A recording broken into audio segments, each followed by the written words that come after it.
हर किसी के जीवन में दुख है, लेकिन हर किसी को अपने दुख का पता नहीं है। हर किसी के जीवन में समस्या है, लेकिन सभी को अपनी समस्या का पता नहीं। और ऐसा तभी होता है जब हम निश्चय ही मूर्छा में होते हैं। जब जीवन में मूर्छा हो तो अपनी समस्या का भी पता नहीं होता, अपनी बीमारी का भी पता नहीं होता। और जब अपनी बीमारी का ही पता ना हो तो उसकी चिकित्सा हम कैसे कर सकते हैं? शरीर की बीमारी का पता ना हो तो डॉक्टर के यहां आप जाते हैं, जांच लिख देता है, डॉक्टर को भी पता नहीं चलता बिना जांच करवाए। और जब कोई समस्या उसे दिखती है फिर उसके अनुसार वो दवाइयाँ चलाता है, और दवाई से मामला नहीं सुलझा तो सर्जरी आदि का ऑप्शन देता है, विकल्प देता है। किसी न किसी भांति शरीर की समस्या को जान लिया जाता है तो शरीर का दुख मिट गया। लेकिन जीवन में जो समस्या है, जो असली दुख का कारण है, वो कहां है, क्यों है, ये पता नहीं चल पाता है। इसलिए जीवन का दुख भी नहीं मिटता। जब प्रश्न का पता हो तो उत्तर खोजा जा सकता है, लेकिन प्रश्न ही पता ना हो तो उत्तर जो भी खोजेंगे गलत ही तो खोजेंगे। बीमारी का पता ना हो तो दवाइयां खोजी जा सकती है, लेकिन बीमारी का पता ना हो तो आप देखेंगे कई बार डॉक्टर आपको 5-7 दवाइयां लिख देता है एक ही बीमारी के लिए। तो आपको क्या लगता है कि एक बीमारी के लिए 5 दवा चाहिए? एक ही चाहिए, पर उसे पता नहीं है कि कौन सा चाहिए। वो 5 लिख दिया, काम एक करेगा, 4 नुकसान करता है, अंदाज से कर देता है। वो किसी भी बीमारी के लिए एक दवा पर्याप्त है, लेकिन जब पता ना हो कि बीमारी क्या है तो 5-7 दवाइयां आपको दी जाती है। जब अपने मन की बीमारी का पता ना हो तो हम इलाज कैसे करेंगे? जब अपनी ही समस्या का पता ना हो तो हम उसका समाधान कैसे करेंगे? अपने मन के प्रश्न का पता ना हो तो उसका उत्तर कैसे खोजेंगे? ऐसा नहीं कि जीवन में दुख नहीं है, दुख हर किसी के जीवन में है। सभी लोग सुखी तो नहीं हैं, लेकिन अधिकांश को अपना दुख क्यों है ये पता नहीं। सदगुरु कबीर तो कहते हैं, जाको सदगुरु ना मिला व्याकुल दहु दिश धाय, आंख न सूझे बाबरा घर जरे घोर बुता है। जब सदगुरु नहीं मिले, सच्चे गुरु नहीं मिले तो आदमी 10 दिशाओं में भटकता है। गुरु नहीं मिले तो जहां तहां आदमी भटकेगा समाधान के लिए। घर में कोई समस्या हुई तो आदमी को लगता है कहीं भगवान कुपित तो नहीं हो गए। घर में कोई समस्या हुई तो लगता है कोई अनिष्ट तो नहीं हो गया, शनि टेढ़ा तो नहीं हो गया, कोई ग्रह तो हमारे ऊपर नहीं आ गया। अब परिवार में किसी के विवाद हो गया, कोई समस्या आ गई और कहीं गलती से पहुंच गए पंडित जी के पास, तो पंडित जी प्रश्न भी उल्टा बता देते हैं और उत्तर फिर उल्टा होता ही होता है। वे कह देते हैं कि तुम्हारे ऊपर कोई ग्रह टेढ़ा हो गया है। अब आदमी सोचता है ग्रह ही टेढ़ा हो गया तो सीधा तो करवाना पड़ेगा। ग्रह सीधा नहीं होगा तो जीवन में सुख नहीं आएगा। तो आप पूछते हैं पंडित जी से ग्रह सीधा कैसे होगा? वे कहते हैं कुछ कथा करवानी पड़ेगी, पूजा करवानी पड़ेगी, जाप करवानी पड़ेगी, दुनिया भर के षड्यंत्र बता देते। फिर वे कहते हैं इतना सब करने के बाद एक बढ़िया सा अंगूठी तुमको पहनना पड़ेगा। कोई धातु बता दिए, नीलम पन्ना पोखराज आदि, कि इसमें से कोई जो तुम्हें सूट करे तुम पहन लेना, ग्रह सीधा हो जाएगा। अब वो आदमी सोचता है कि इतना उपाय अगर हम कर लें तो वास्तव में ग्रह सीधा हो जाएगा, और वो आदमी करता भी है, लेकिन वो विवेक नहीं करता है कि पृथ्वी से लाखों किलोमीटर दूर शनि ग्रह पृथ्वी से कई गुना बड़ा है। अगर वो टेढ़ा हो जाएगा तो पूरी पृथ्वी नष्ट हो जाएगी। एक ही आदमी पर टेढ़ा हुआ, और मान लो वो टेढ़ा हो भी गया तो एक छोटी सी अंगूठी से सीधा भी हो जाएगा। ये कौन सा ताकत है अंगूठी में? लेकिन आदमी को समझाया कि तुम्हारे जीवन में कोई ग्रह है, ठीक हो जाए। प्रश्न वो नहीं है, समस्या वह नहीं है। अगर आपके जीवन में विवाद है तो शनि ग्रह टेढ़ा थोड़े हुआ है। अब सूर्योदय होता है तो किसी एक आदमी को धूप लगती है कि सबको लगती? अगर अभी आप धूप में निकल जाएं सभी लोग, तो कोई कहेगा कि नहीं अकेले मुझे ही लग रहा है, बाकी किसी को नहीं लग रहा, तो अकेले के लिए छाता लाओ। अगर सूर्योदय है तो सभी को धूप लगेगी। अगर ग्रह टेढ़ा हो जाए तो सब पर टेढ़ा होगा। चांद की रोशनी भी आती है तो सब पर आती है। ये कौन सा गणित है कि शनि ग्रह टेढ़ा होगा करोड़ों किलोमीटर दूर और किसी एक दो छांट करके किसी एक दो व्यक्ति पर टेढ़ा होगा? और आदमी के पास समाधान भी ऐसा है कि बस अपने उंगली में एक छोटा सा अंगूठी पहन लो, सीधा भी हो जाएगा। तो कुछ ऐसा अंगूठी निकालना चाहिए कि सूरज कभी यहां से हटे ही नहीं, 24 घंटे सूर्योदय बना रहे, बादल भी न ढक सके, 15 दिन की अंधियारी रात भी ना हो, सदैव चंद्रमा उदय मान रहे। लेकिन वही बात जो मैंने कहा कि बहुत लोगों को अपने प्रश्न का ही पता नहीं होता कि हमारे जीवन में प्रश्न क्या है जिसका हमें उत्तर खोजना है। हमारे जीवन में दुख क्या है उसे पता ही नहीं होता। हमारे जीवन में समस्या क्या है उसको पता ही नहीं होता। इसलिए घर जरे घूर बुताए, आग लग गई घर में, किसी की झोपड़ी में आग लग गई घर में, और चौराहे में पड़े कचड़े का जो ढेर है उसमें जाके पानी डाल रहा है। किसी ने कहा भैया तो यहां पानी क्यों डाल रहा? वो आदमी कहता है मेरे घर में आग लगी है, तो आदमी कहता है पागल तो नहीं हो गया, घर में आग लगी है, घर में पानी डालो, ये चौराहे के कचड़े में क्यों डाल रहे हो? यही हम कर रहे हैं। हमारे मन में समस्या है, हमारे मन में प्रश्न है, हमारे मन में दुख है, और हम समाधान बाहर तीर्थों में खोज रहे हैं। बाहर हम जा जा के प्रयास कर रहे हैं।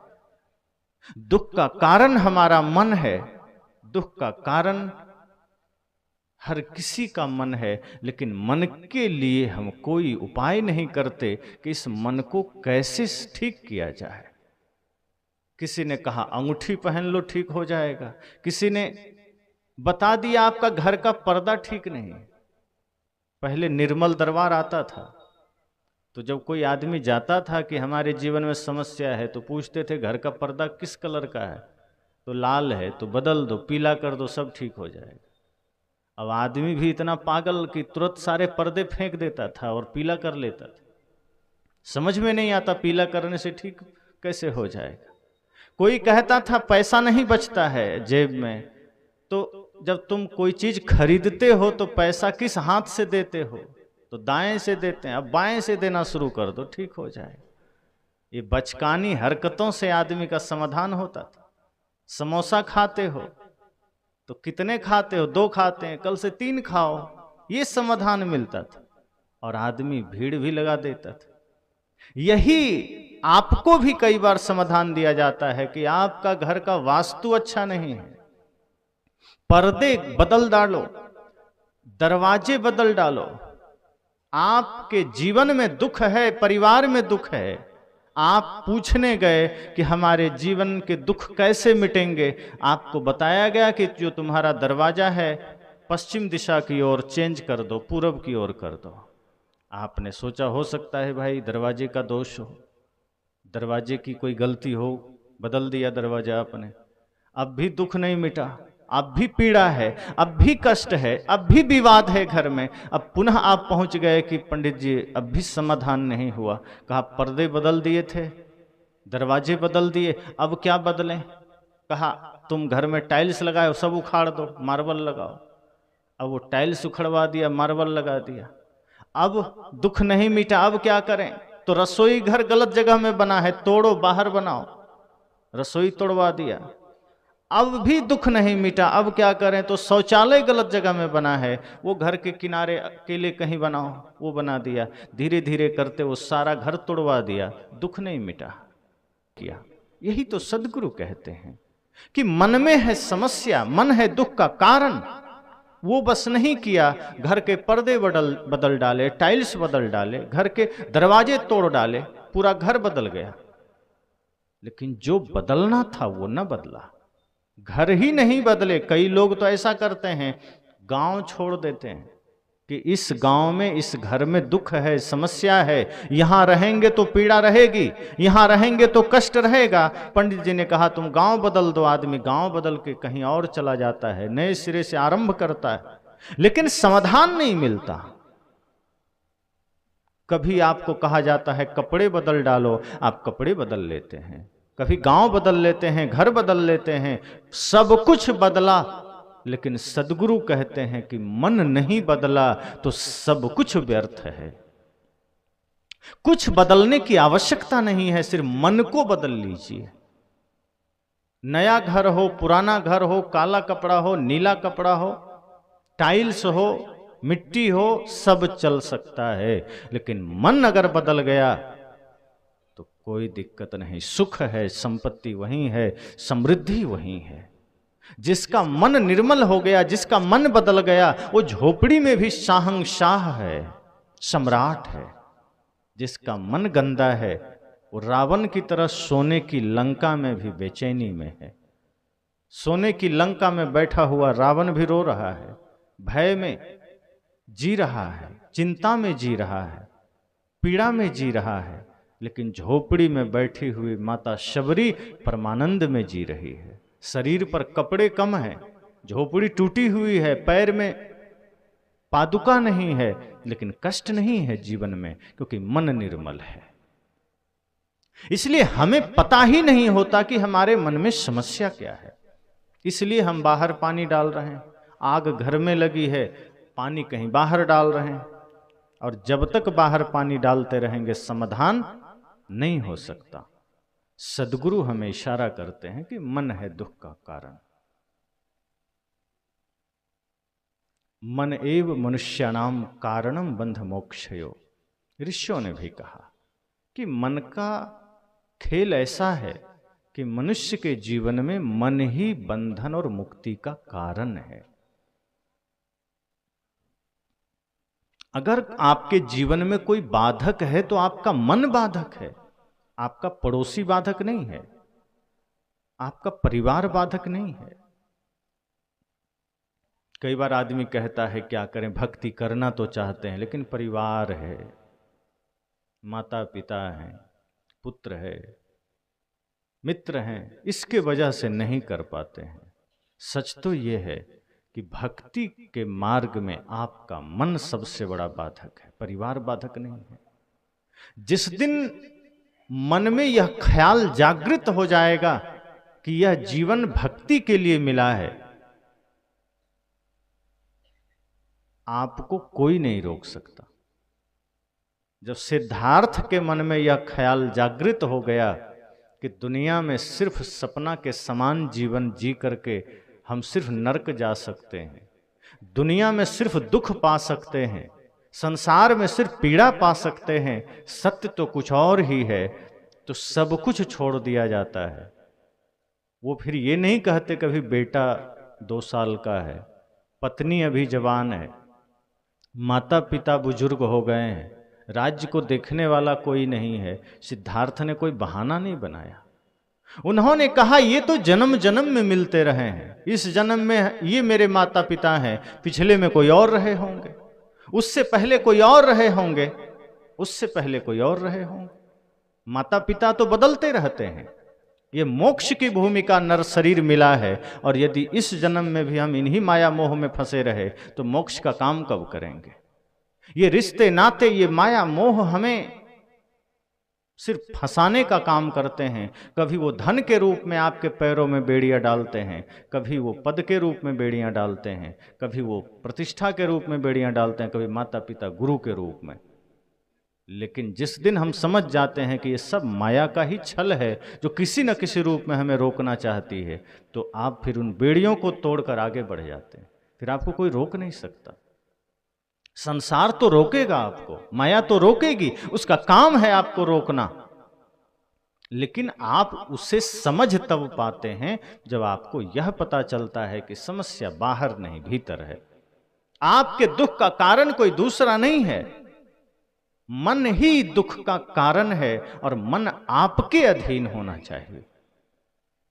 लेकिन उल्टा होता है, हम मन के अधीन हो जाते हैं, मन हमारा मालिक हो गया। जैसे कोई नौकर नौकरी कर रहा है किसी के घर, और नौकरी करते करते वो मालिक के ऊपर शासन करने लगे और मालिक लाचार होकर उसका गुलाम बन जाए। तो मालिक का सब कुछ है, खेत है, जमीन है, संपत्ति है, गाड़ी है, लेकिन अगर मालिक लाचार हो गया तो नौकर ही सब कुछ संचालित करने लगता है। यही हाल मन का है। आप हैं मालिक, आप जीव हैं, आत्मा है, आप स्वामी हैं, लेकिन मन के अधीन होकर के, मन के गुलाम होकर के आप लाचार हो गए। और अब मन आदेश कर रहा है सत्संग में नहीं जाना है, मन आदेश कर रहा है भजन नहीं करना है, मन आदेश कर रहा है दान धर्म नहीं करना है, गुरु की शरण में नहीं जाना है। तो मन क्या कहता है कि नौटंकी देखना है, गाने सुनना है, नशा करना है, दुर्व्यसन करना है, राग रंग में जाना है, प्रपंच में जाना है। मन आपको गलत रास्ते में ले जाना चाहता है। और जहां कुछ लगे कि आपका मन कहीं आपको गलत रास्ते में ले जा रहा है, छल कपट के रास्ते पर ले जा रहा है, नशा दुर्व्यसन के रास्ते पर ले जा रहा है, समझ जाइए कि मन आपका मालिक बन चुका है, आप मन के गुलाम हो गए। इसलिए सदगुरु कबीर कहते हैं अपने दुख को समझिए, और आपका दुख किसी दूसरे के वजह से नहीं है, आपके जीवन में बंधन किसी दूसरे ने नहीं डाला है, आपके मन के कारण सारी समस्याएं हैं, सारे दुख आपके मन के वजह से है, सारे विवाद का जड़ आपका मन है, सारे समस्याओं का कारण हमारा मन है। और जब सारे समस्याओं का कारण स्वयं मन ही है तो मन को ही साधना जरूरी है, मन को ही निर्मल करना जरूरी है। हम बाहर व्यर्थ क्यों भटक रहे हैं? बाहर सारे प्रयास व्यर्थ हैं। जैसे पेड़ के जड़ में आप पानी डालते हैं तो पूरा पत्ता डाल सब हरे भरे हो जाते हैं। अब आप सोचें कि नहीं, पत्ते को हरा करना है तो पत्ते पर पानी डालेंगे, तना को स्वस्थ रखना है तो तना पर पानी डालेंगे। अब सब तरफ पानी डालें और जड़ में ना डालें तो क्या होगा? पेड़ सूख जाएगा। वहां बाहरी गणित काम नहीं करेगा कि पत्ती को हरा करने के लिए पत्ती पर पानी डालना है। ये आंख गलत दृश्य ना देखे इसलिए आंख में पट्टी बांध लिया, कान गलत शब्द न सुने इसके लिए कान में रुई ठूंस लिया, पैर गलत मार्ग में ना जाए इसके लिए पैर में बेड़ियां बंधवा लिया, हाथ गलत काम ना करे इसके लिए हाथ बांध लिया। तो क्या लगता है कि आपसे गलती नहीं होगी? ये गलती आंख थोड़े करती है, ये गलती नाक भी नहीं करता, ये गलती कान नहीं करते, ये गलती पैर हाथ नहीं करते, ये गलती मन करता है और मन ही करवाता है। इसलिए आंख खुली हो कोई दिक्कत नहीं, कान खुले हो कोई दिक्कत नहीं, हाथ पांव खुले हो कोई दिक्कत नहीं, लेकिन मन वश में होना चाहिए। और जिसने मन को वश में कर लिया उसकी आंखें तो खुली रहेगी पर वो गलत नहीं देखेगा। मन वश में हो गया, कान तो खुले रहेंगे पर वो गलत शब्द नहीं सुनेगा। अब किसी को लग सकता है कि बाजार में हम चलें, कहीं गलत दृश्य है तो आंख कैसे नहीं देखेगी? जरूर देखेगी। कहीं गलत शब्द सुनाई देगा तो कान कैसे नहीं सुनेगा? सुनेगा। पर ध्यान दीजिए, अगर मन वश में हो तो आपकी आंखें हजार दृश्य को देखेगी पर कैच उसे ही करेगी, पकड़ के उसे ही रखेगी जो उपयोगी है, जो जरूरी है, कचड़े को नहीं लाएगी।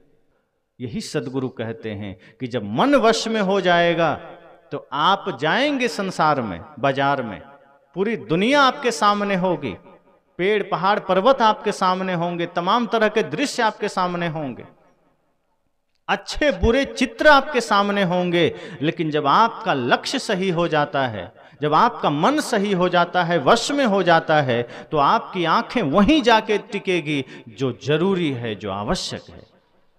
अब आप सभी बाजार जाते हैं, जो शाकाहारी लोग हैं, सब्जी मार्केट चले गए, थोड़ी ही दूरी पर मुर्गी लोग बेच रहा है, मछली बेच रहा है, तो क्या करते हैं आप? मुर्गी खरीदते हैं कि नहीं ये तो मुझे दिख रहा है, इसे भी खरीद लेते हैं। सब कुछ दिख रहा है आपको, लेकिन जो आपको जरूरी है आप वही खरीद के चले आते हैं। किसी को कपड़ा खरीदना है, बगल में लोहा का दुकान है, तो आप कहते हैं कि क्या करें, बगल में लोहा का भी दुकान दिख गया तो लेना पड़ेगा। आपको जो आवश्यक लगता है आप वो खरीद के चले आते हैं। इसी तरह से जब मन वश में हो जाता है तो संसार में जहां भी आपकी आंखें जाती है, आपकी दृष्टि जाती है, आप कुछ भी कचरा नहीं उठाते, आप फिर वही लेते हैं जो आपके लिए जरूरी है, जो आपके लिए आवश्यक है। फिर आप जहां तहां मन को ले नहीं जाते। लेकिन जब मन मालिक बना बैठा हो तो मन आपको नचाएगा, कभी नशा के मार्ग पर ले जाएगा, कभी हिंसा के मार्ग पर ले जाएगा, कभी विवाद के मार्ग पर ले जाएगा, कभी छल कपट के मार्ग पर ले जाएगा। और आपके घर के टूटने का सबसे बड़ा कारण आपका मन है, क्योंकि मन आपका मालिक हो गया और वो अहंकार, काम, क्रोध, लोभ, मोह को ही अपना शक्ति बना लिया। अब जिस मन में अहंकार हो, जिस मन में छल कपट हो, ईर्ष्या द्वेष हो, स्वार्थ हो, फिर वो कभी भी आपको स्थिर नहीं रहने देता। वो समाज को बांटेगा, घर को बांटेगा, जीवन को बांटेगा। इसलिए सद्गुरु कहते हैं मन को निर्मल रखिए। मन निर्मल रहेगा, आपका घर स्वर्ग बना रहेगा। सब चाहते हैं बढ़िया जीवन हो, बढ़िया घर हो, बढ़िया समाज हो, उसके लिए खुद को बढ़िया बनाना पड़ता है। हम सदैव दूसरे में अच्छाई तलाशते। हर आदमी कहता है कि मेरे से ईमानदारी का व्यवहार रखना, मेरे साथ छल मत करना, लेकिन कभी आदमी अपने से ये सवाल नहीं करता कि दूसरे को कहने से पहले हम दूसरे से छल करना छोड़ दें, हम किसी से झूठ बोलना छोड़ दें। जब आपको किसी का झूठ पसंद नहीं, आपको किसी की निंदा पसंद नहीं, आपको किसी से क्रोध पसंद नहीं, फिर आप दूसरे को क्रोध क्यों देने को तत्पर हैं? फिर आप दूसरे से झूठ क्यों बोल रहे हैं? फिर आप दूसरे के साथ विवाद क्यों कर रहे हैं? सद्गुरु कहते हैं दुख का कारण आपका मन है। मन ही हमारे जीवन में मोक्ष का भी कारण है, मन ही बंधन का कारण है। मन को समझ लें तो दुख समझ में आ गया, फिर समाधान हो सकता है, वरना भटकते रहेंगे, पता ही नहीं चलेगा। रास्ते में कोई अंगूठी बेचता मिल जाएगा, आप वहाँ बैठ जाएंगे कि थोड़ा सा ले लें। आप देखिए कहीं कहीं आपको मिल जाएगा। स्टेशनों के बाहर बहुत से लोग अंगूठी बेच रहे होते हैं, ताबीज बेच रहे होते हैं। वे कहते हैं कि अगर ये अंगूठी ले लिया तो घर में धन बरसेगा, लक्ष्मी साक्षात तुम्हारे घर आ जाएगी। और आप सोचते हैं अगर 100-200 रुपये में लक्ष्मी घर आ जाएगी तो क्या दिक्कत है। पर वहाँ ये विवेक नहीं करते कि जो आदमी 50 अंगूठी लेके बैठा हो, अगर इतनी ही लक्ष्मी अंगूठी से घर आती, वो तो 10 उंगली में पहन लेता खुद। अब 10 में पहन लेता, सोचो कितनी लक्ष्मी उसके घर आती। लेकिन बेचारा 150 के लिए धूप में बैठा धूल खा रहा है और आपको उल्लू बना रहा है। लेकिन आपका मन वहाँ उल्लू बन रहा है। वो समझ रहा है, आपको भी मन समझा रहा है कि नहीं यही ठीक है, पहन लो अंगूठी, क्या होता है।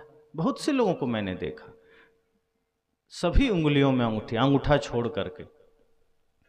तो पूछता हूं मैं कई बार कि ये किस लिए कहा, ये अमुक पंडित जी ने दिया, ये किसी ताबीज वाले ने दिया, ये किसी ने दिया, किस लिए? तो किसी ने कहा धन की वृद्धि हो जाएगी, किसी ने कहा रोग नहीं आएगा, किसी ने कहा धन बना रहेगा, किसी ने कहा कोई काल कष्ट तुम्हारे जीवन में नहीं आएगा।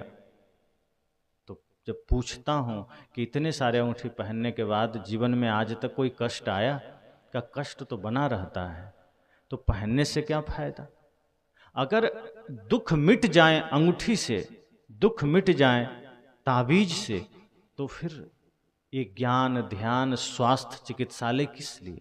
फिर तो सरकार को अंगूठी बांट देना चाहिए सभी लोगों में, जैसे 5 किलो अनाज बांटती है सरकार, तो अंगूठी बांट दे एक बार कि सब पहन लो भाई, किसी के ऊपर ग्रह नहीं आएगा। कई लोग आपको कछुआ बांटते मिल जाएंगे, कछुआ का, चांदी का कछुआ, इसको घर में रखिए धन बरसेगा।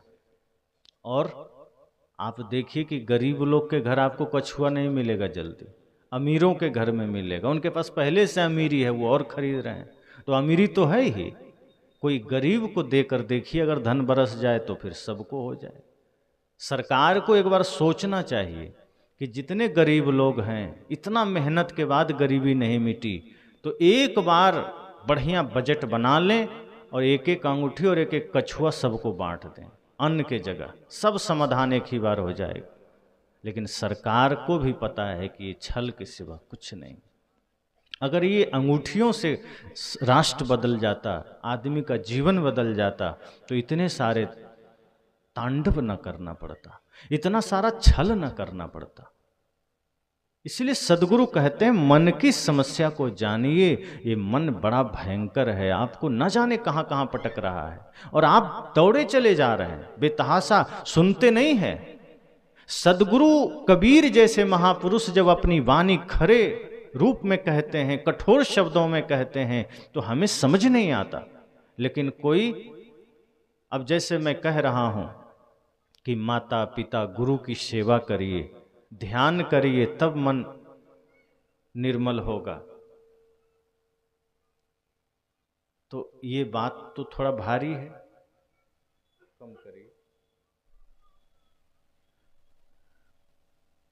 अब इसमें मेहनत है, श्रम है, माता पिता की सेवा करनी है, गुरु की सेवा करनी है, ध्यान करना है, मन को निर्मल करना है। लेकिन कोई ये कह दे कि ये सब कुछ नहीं करना है आपको सिर्फ पाप करते रहिए, नाम जप कर लीजिए, कल्याण हो जाएगा, तो आप उधर मुड़ जाते हैं कि ये ठीक है, ये सस्ता काम है। इसलिए ऐसे मंचों में भीड़ ज़्यादा हो जाती है जहाँ ये कह दिया गया कि तुम्हारे जीवन में ये कष्ट चल रहा है, इसका ये समाधान है, ये समाधान है, ये मेरे पास ताबीज है, मंत्र है। जहाँ कुछ साइड से नुस्खे बता दिए जाएं, सामान्य रूप से आपको उलझा दिया जाए कि हमारे पास उपाय है, ये नाम जप का उपाय है, ये पूजा का उपाय है, ये प्रार्थना का उपाय है, ये तीर्थ यात्रा का उपाय है, आदमी सोचता है ये बढ़िया है, वहाँ फिर भीड़ लग जाती है। पर जहाँ यथार्थ कहा जाए कि बाहर कोई उपाय नहीं है, कोई भी उपाय आपको करना पड़ेगा। भूख लगी है, आपको भोजन करना पड़ेगा, दूसरा कोई विकल्प नहीं है। अगर सिर में दर्द है तो या तो प्राणायाम करना पड़ेगा या दवा लेनी पड़ेगी, दूसरा कोई विकल्प नहीं। जीवन में दुख है तो एक ही उपाय है कि आपको उस दुख के शमन के लिए मन को निर्मल करना पड़ेगा, गुरु के बताए रास्ते पर चलना पड़ेगा। जो गुरु के बताए रास्ते पर चला उसके जीवन में उजाला आ गया। इसलिए सदगुरु कहते हैं कि दुख का कारण कोई दूसरा नहीं है। आपका दुख पत्नी के वजह से नहीं है, मित्र के वजह से नहीं है, भगवान के भी वजह से नहीं है। बहुत लोग कहते हैं क्या करें, भगवान यही दुख दिए हमें, क्या करें। कई लोग दुखी होते हैं, भगवान पर टाल देते हैं। अब जो भगवान होंगे वो दुख क्यों देंगे? भगवान तो सुख देंगे, लेकिन आदमी अपने ऊपर कोई रिस्क लेना ही नहीं चाहता। कुछ भी हुआ दूसरे पर डाल देना है। थोड़ी सी भी समस्या जीवन में आई वो दूसरे पर टाल दिया कि भगवान के वजह से दुख है, या मित्र के वजह से दुख है, पड़ोसी के वजह से दुख है, दूसरे पे टाल दिया। और दूसरे पर जब टाल दिया तो छुट्टी हो गई कि अब हम क्या कर सकते हैं, जब दुख ही दूसरे के वजह से। हमारे दुख का कारण अगर कोई दूसरा है तो हम खुद समाधान क्यों करेंगे? अब दूसरा जब तक चाहे आपको दुखी रखेगा। और यही समस्या हमारे जीवन की है कि हम दुख का भी कारण दूसरे को मानते हैं और सुख का भी कारण दूसरे को मानते हैं। और यही कारण है कि हम कभी सुखी नहीं हो पाते। मान लीजिए आपने मान लिया कि हमारे पास बढ़िया गाड़ी है तो सुख है, तो बढ़िया गाड़ी अगर है तो सुख है, और किसी दिन गाड़ी चली गई तो दुख आ जाएगा, क्योंकि गाड़ी की वजह से सुख था। मान लिया कि बढ़िया घर है तो सुख है, तो घर कभी ढह गया तो दुख आ जाएगा। पत्नी में सुख है तो पत्नी कभी विपरीत हो गई तो दुख हो जाएगा। बाहर जिन जिन वस्तुओं का आधार आप लेंगे सुख के रूप में, वो सारी वस्तुएं धीरे धीरे खिसक जाएगी। संसार के किसी भी चीज को अगर आप ये मानते हैं कि ये मेरे सुख का आधार है, तो संसार तो सरक रहा है, वो सुख का आधार सरक जाएगा। अगर आप बाहर मानते हैं ये हमारे दुख का कारण है, तो वो दुख का कारण तो आज कोई और है, पर कल कोई और हो जाएगा। दुख का कारण बदलता रहेगा, आप कभी सुखी हो ही नहीं सकते। सदगुरु कहते हैं सुख का भी कारण आप हैं, दुख का भी कारण आप। अरे इसे तो राम जी ने भी कहा।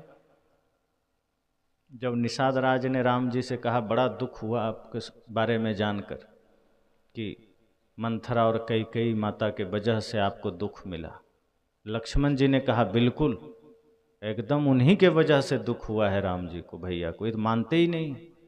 हम तो पहले ही कह रहे थे कि मंथरा को 2 थप्पड़ देते हैं सब ठीक हो जाए, लेकिन ये सुने ही नहीं। तो राम जी ने क्या कहा, काहुन को सुख दुख कर दाता, निज कृत कर्म भोग सुनु भ्राता, कि लक्ष्मण चिंता ना करो, छोड़ दो ये सारी बातें। कोई किसी को सुख दुख नहीं दे सकता, स्वयं राम कह रहे हैं।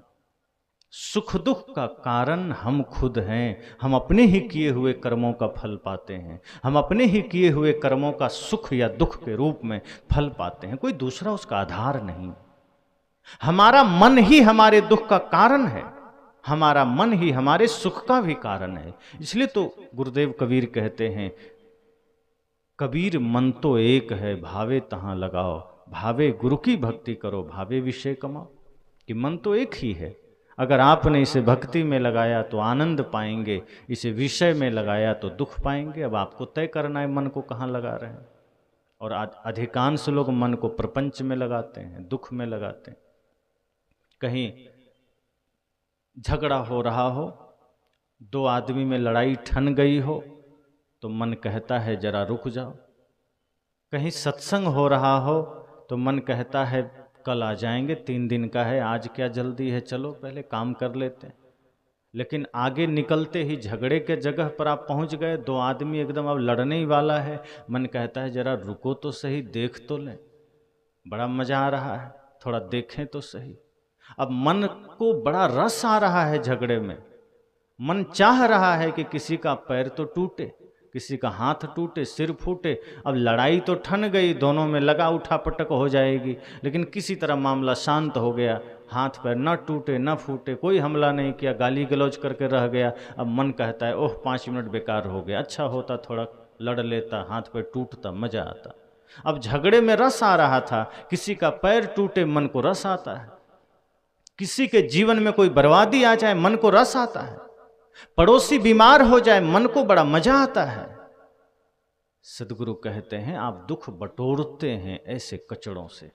दूसरे का दुख देखा आपको आनंद आ रहा है, दूसरे को पीड़ा में देखा आनंद आ रहा है, दूसरे को झगड़े में देखा आनंद आ रहा है। लेकिन सत्संग बगल में चल रहा है तो मन कहता है आज क्या करना, अभी तो 3 दिन है, अंतिम दिन चलेंगे। कहीं राशन बंटने लग जाए तो आदमी पहले ही दिन झोला लेके खड़ा हो जाता है, पता नहीं कल मिले न मिले, आज ही चलो भीड़ है तो क्या हुआ, लेके आ जाते हैं। पर कहीं ज्ञान बंट रहा है, 3 दिन का है, आज अंतिम दिन चलेंगे, पहले काम कर लेते हैं। इसका मतलब है कि मन आपको संसार में रस दिखा रहा है और ज्ञान में निरसता दिखा रहा है। उल्टा है, संसार निरस है, सिर्फ शरीर के प्रयोग के लिए। आपका शरीर भौतिक है और शरीर के लिए ही ये सब व्यवस्था है। शरीर को ही भोजन चाहिए, शरीर को ही कपड़ा चाहिए, शरीर को ही घर चाहिए, आत्मा को ये सब नहीं चाहिए। और ये सत्य है कि जब तक शरीर है भोजन चाहिए, इसको नकारते नहीं है साहब, नहीं कहते कि हाँ शरीर को भोजन मत दो, कपड़ा मत दो, कमाई मत करो, धन मत कमाओ। वे कहते हैं अब शरीर है, व्यवस्था तो चाहिए, घर भी चाहिए, कपड़ा भी चाहिए, भोजन भी चाहिए। अब आपके पास गाड़ी है, तो बिना तेल डीजल के थोड़े चलेगा, नहीं चलेगा। पर बात कहाँ टिकती है आकर कि ठीक है आपने गाड़ी में तेल डीजल मोबिल जो भी आपको लगता है डाल दिया, सर्विसिंग करा दिया, चक्के का हवा चेक करा दिया, गाड़ी ठीक है, और ड्राइवर को 5 दिन से भोजन नहीं दिया तो चलेगी गाड़ी? अरे गाड़ी को आपने सब कुछ कर दिया तो ड्राइवर को भी तो दो, गाड़ी खुद थोड़े चलेगी। तो शरीर को व्यवस्था आपने दे दिया, शरीर गाड़ी है, शरीर तो नाव है भवसागर से पार होने का साधन मात्र। तो शरीर को आपने सब कुछ दे दिया और दे भी रहे हैं, प्रयास भी कर रहे हैं, धन के लिए, पद के लिए, प्रतिष्ठा के लिए सब दे दिया, खाना पीना दे दिया, कपड़ा दे दिया, लेकिन आत्मा को क्या दिया, स्वयं को क्या दिया? आत्मा को धन चाहिए, आत्मा को ध्यान चाहिए, आत्मा को भजन चाहिए, सत्संग चाहिए, सत्य हिंसा प्रेम करुणा चाहिए, वो आपने दिया नहीं। भजन आपने किया नहीं, धर्म के मार्ग पर कदम बढ़ाया नहीं, तो शरीर को भोजन दिया, मन को नहीं दिया, आत्मा को नहीं दिया। और मन को जब आपने नहीं दिया सत्संग, मन को नहीं लगाया ध्यान में, तो मन बन गया मालिक और आपको लगा दिया दुनियादारी में। क्योंकि मन जब मालिक बन जाता है वो कभी भी आपको ज्ञान के मार्ग पर नहीं ले जा सकता। जब तक आप मालिक हैं तभी तक मन आपका भक्ति में जाएगा। अगर मन मालिक बन गया, मैंने कहा, फिर वो आपको गलत दिशा में ले जाएगा। इसका कारण क्या है? क्योंकि मन जन्म जन्म से विषयों का ही अभ्यासी है। जितने बार इस धरा पर जन्म लेकर आए हैं, हर बार मन का सामना माया से हुआ है, हर बार मन उसी माया मोह में रहा है, उसी दुनियादारी में रहा है। इसलिए आज भी मन आपको उसी में ले जाता है। मन के लिए वह परिचित मार्ग है और ज्ञान का मार्ग अपरिचित मार्ग है। इसलिए मन आपको इस पर नहीं ले जाएगा। मन की दशा जल की भांति है। जैसे आप जल गिरा दीजिए जमीन पर तो कहाँ जाएगा? जहां गड्ढा होगा पानी खुद चला जाएगा, जल खुद चला जाएगा। आपको प्रयास नहीं करना पड़ेगा कि पानी गिरा दिया अब गड्ढे में कैसे ले जाएं। जहां गड्ढा होगा जल स्वतः पहुंच जाएगा। लेकिन उसी जल को ऊंचाई में ले जाना हो तो आपको प्रयास करना पड़ेगा, वहां खुद से नहीं जाएगा वो। तो फिर आप मोटर की व्यवस्था करते हैं, फिर वो जल मोटर के माध्यम से 1 मंजिला 2 मंजिला 20-50 मंजिला पर चढ़ जाता है। वहां फिर आपको यत्न करना पड़ता है। इसी तरह मन को आप जैसे ही ढीला छोड़ते हैं तो मन खुद ही संसार में चला जाता है, आपको लेके थोड़े जाना पड़ता है। और आप इसका प्रमाण देखिए, किसी को क्रोध सिखाना पड़ा कि चलो अब बच्चे बड़े हो गए हैं, पढ़ना सिखा रहे हैं, साथ साथ में थोड़ा क्रोध भी सिखा दें, आगे काम आएगा। आपको सिखाना पड़ा क्या कि बच्चे बड़े हो रहे हैं, थोड़ा गाली भी सिखा दें 2-4, क्या पता कहाँ झगड़ा हो जाए, काम आ जाएगा। सिखाना पड़ा? खुद सीख गए। किसी चोर को चोरी सिखाना पड़ा क्या कि चलो कहीं किसी शहर में एक ट्रेनिंग सेंटर है, विद्यालय है, वहाँ भर्ती कर दें, बढ़िया चोर बन के निकलेगा। पुलिस का व्यवस्था है, पुलिस कैसे बनना है, आर्मी कैसे बनना है, डॉक्टर कैसे बनना है, इंजीनियर कैसे बनना है, साधक कैसे बनना है, इसके लिए भी आश्रम की व्यवस्था है। लेकिन चोर कैसे बनना है, डाकू कैसे बनना है, लुटेरा कैसे बनना है, जुआरी कैसे बनना है, नशेड़ी कैसे बनना है, कोई व्यवस्था नहीं। पर दिक्कत आती है सीखने में। थोड़ा सा सावधान हुए आदमी लुटेरा बन जाता है, थोड़ा सा सावधान हुआ आदमी चोर बन जाता है, थोड़ा सावधान हुआ आदमी हिंसक बन जाता है, नशेड़ी बन जाता है, जुआरी बन जाता है। उसके लिए प्रयास नहीं करना पड़ता, क्योंकि वो नीचे का मार्ग है, गड्ढा का मार्ग है। जैसे ही बस मन को हल्का ढीला छोड़ा कि मन अपने आप बुराई में चला जाएगा, कोई यत्न नहीं करना पड़ेगा। लेकिन बढ़िया बनने के लिए, इंसान बनने के लिए, अच्छे कार्य करने के लिए यत्न करना पड़ता है, साधना करनी पड़ती है, गुरु के ज्ञान को धारण करना पड़ता है। वो मेहनत का काम है। एक अच्छा पुत्र बनने के लिए गुरु की शरण में जाना पड़ता है। लेकिन बिगड़ने के लिए कुछ नहीं करना पड़ता। एक अच्छा इंसान बनने के लिए निरंतर तप की आवश्यकता है, पर शैतान बनने के लिए कोई तप की आवश्यकता नहीं है। बस थोड़ा सा मन को ढीला छोड़ दीजिए, आदमी शैतान हो जाता है। इसलिए बिगड़ने के लिए कोई व्यवस्था नहीं है, सिर्फ सुधरने की व्यवस्था है। संसार में सुधारने के लिए तमाम व्यवस्थाएं हैं, बिगाड़ने के लिए तो चारों तरफ खुद ही मन काफी है, प्रपंच काफी है, बल्कि उससे बचा जाता है। गलत चीजों के लिए आपको कुछ भी नहीं करना पड़ता। आप देखिए आसपास बढ़िया कीमती पौधे लगाने के लिए आपको मेहनत करनी पड़ती है, और जो जंगल झाड़ है उसके लिए कुछ करना पड़ता है। आप दवा डाल डाल के थक जाते हैं, बहुत से झाड़ उगे ही चले जाते हैं, वो मरते ही नहीं है।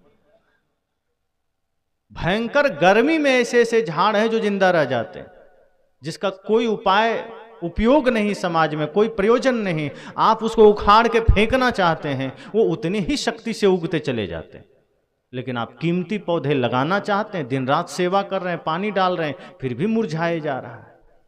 यही हाल आपके जीवन का है कि मन को बुरा बनाना है, आपको कुछ नहीं करना है, बस थोड़ा सावधान हो जाइए, बेहोश हो जाइए, हल्का सा मन को ढीला छोड़ दीजिए, आपको गलत रास्ते में ले चला जाएगा।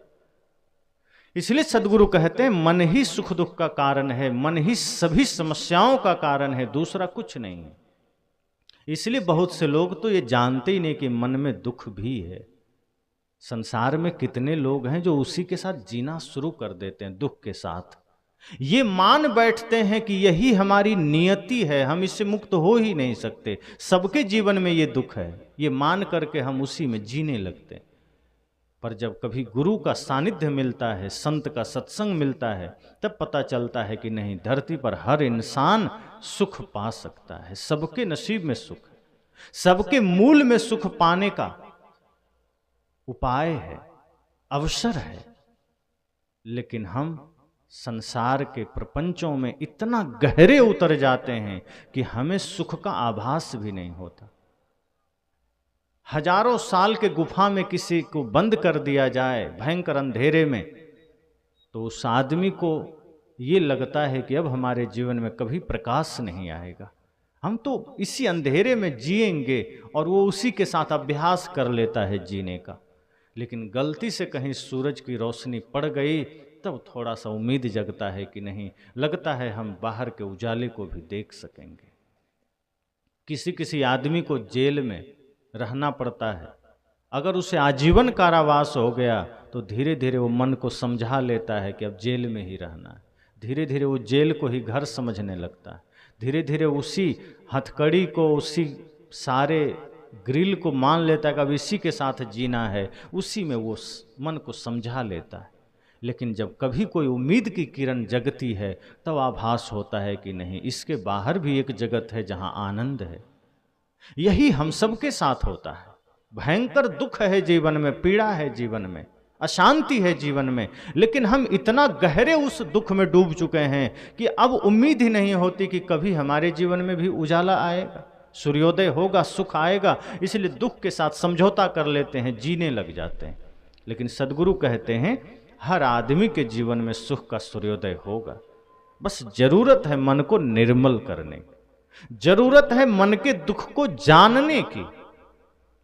अब मन में दुख है, हम उसे जान ही नहीं रहे, मन में समस्या है, हम जानते ही नहीं है, तो जानना पड़ेगा, समझना पड़ेगा कि सारी समस्याओं का कारण हमारा मन है, कोई पड़ोसी कारण नहीं है, कोई माता पिता कारण नहीं है, कोई मित्र कारण नहीं है, हम दूसरे को कारण मान लेते हैं। आप कई बार देखिए, कई आदमी क्रोध कर देता है, फिर बाद में क्या कहता है, क्या करें, हम क्रोध करना तो नहीं चाहते थे, पर सामने वाले के वजह से करना पड़ गया, मित्र के वजह से क्रोध आ गया, पुत्र के वजह से क्रोध आ गया, पिता के वजह से क्रोध आ गया। किसी न किसी पर अपनी जिम्मेदारी सौंप देता है कि किसी और के वजह से क्रोध आ गया।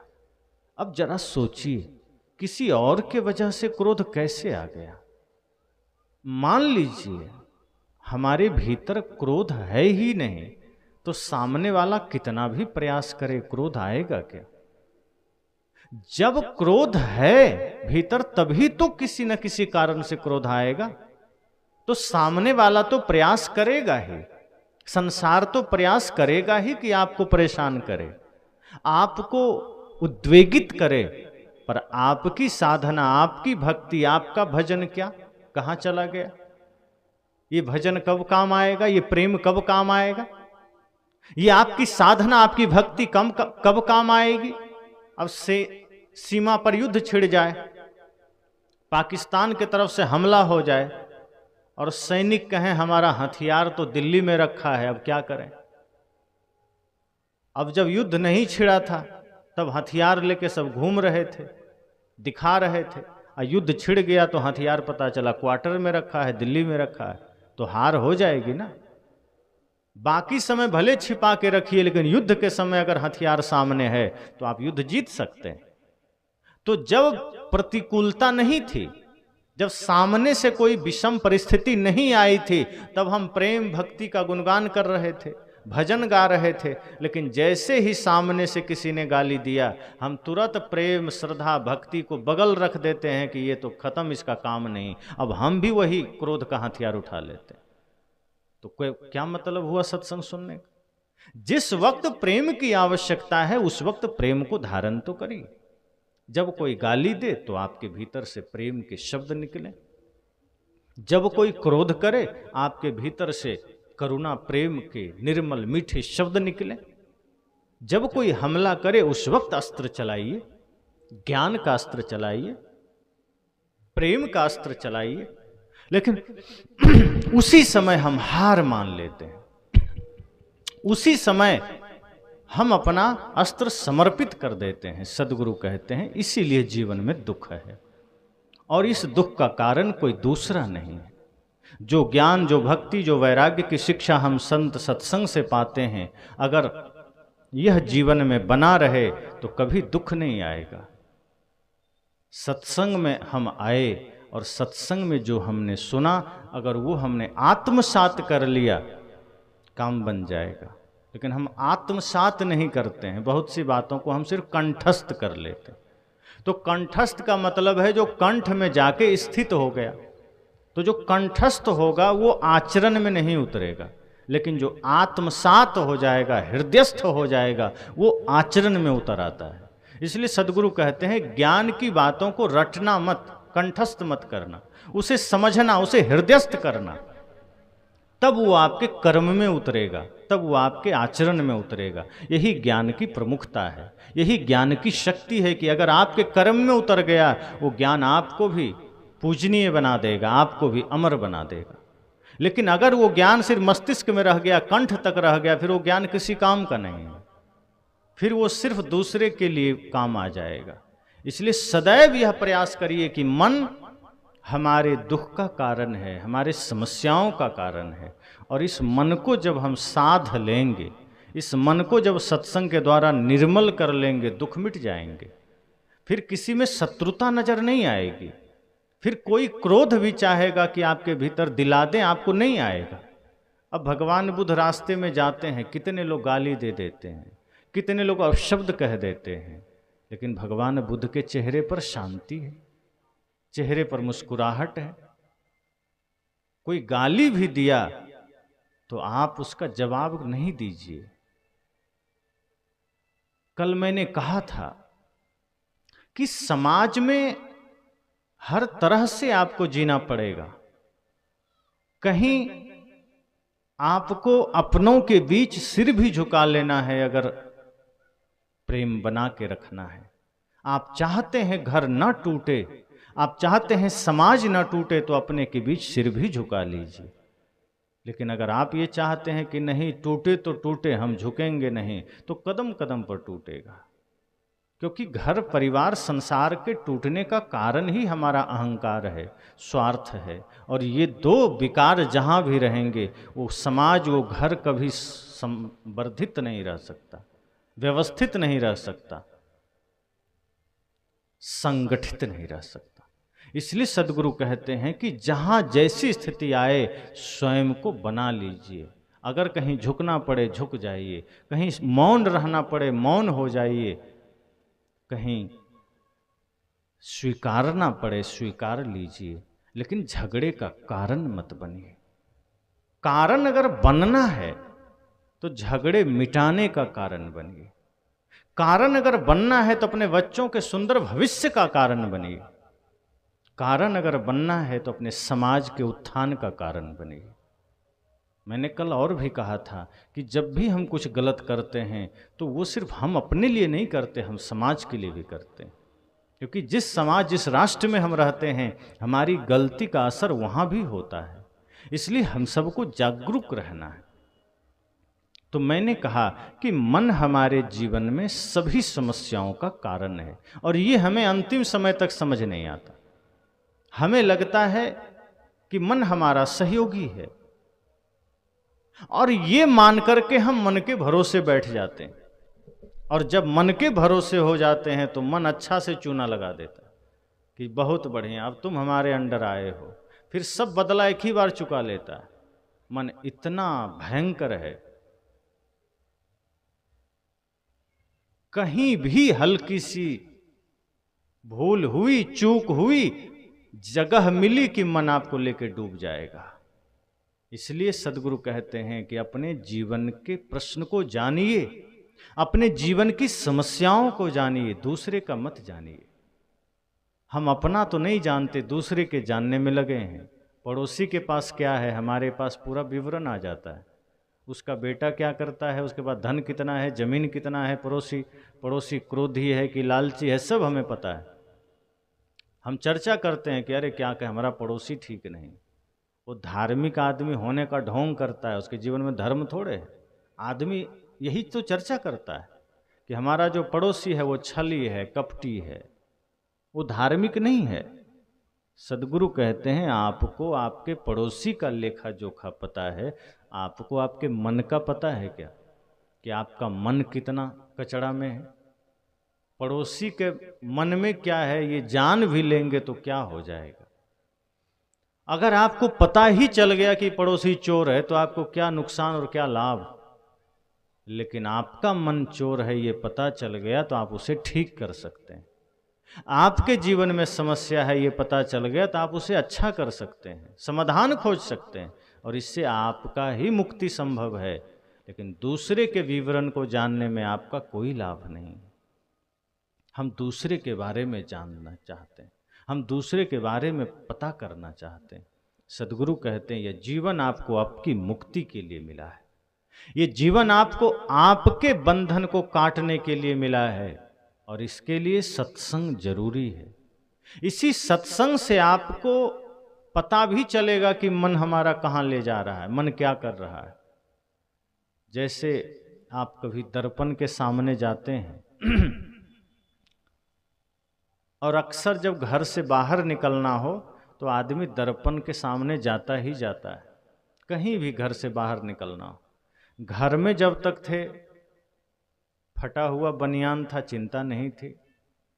कपड़े कहीं से फटे थे, ज़्यादा चिंता नहीं थी। टूटी हुई चप्पल थी, चिंता नहीं थी। बाल बिखरे हुए थे, आपको ध्यान नहीं था। कहीं चेहरे में कोई दाग लगे थे, आपको ध्यान नहीं था। लेकिन जैसे ही पता चला कि आपको बाहर जाना है तो आप तुरंत दर्पण के सामने चले जाते हैं। आप देखते हैं, बाल ठीक कर लेते हैं कि बाल ठीक होने चाहिए। आप चेहरा देखते हैं कि गाल में कोई दाग तो नहीं है, आप उसे ठीक कर लेते हैं। कपड़े फटे ना हो, आप बढ़िया कपड़ा पहन लेते हैं। नीचे नज़र डालते हैं कि चप्पल तो ठीक है, अगर टूटा है तुरंत नया चप्पल निकाल लेते हैं, बढ़िया चप्पल, तब घर से बाहर निकलते हैं। तो दर्पण के सामने आपने शरीर को देखा और शरीर में कोई दोष नजर आया, आपने ठीक कर लिया।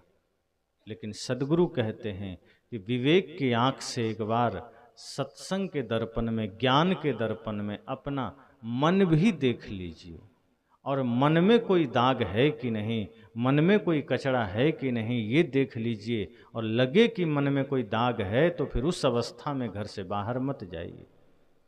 शरीर में कोई दाग रह गया तो ज़्यादा दुख की बात नहीं है, चिंता की बात नहीं है।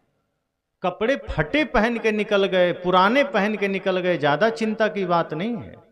चप्पल पुरानी है कोई चिंता की बात नहीं, लेकिन मन अगर गंदा है और गंदा मन के साथ बाहर चले गए तो कहीं ना कहीं विवाद करके आएंगे, कहीं ना कहीं झगड़ा करके आएंगे, कहीं ना कहीं कोई समस्या खड़ी करके आएंगे। सदगुरु कहते हैं इसलिए घर से बाहर निकलिए तो बाहर के दर्पण में चेहरा देखिए, न देखिए कोई बड़ी बात नहीं, लेकिन एक बार ज्ञान के दर्पण में अपने चित्त को जरूर देखिए कि हमारे मन में कोई दाग तो नहीं, मन में कोई धब्बा तो नहीं।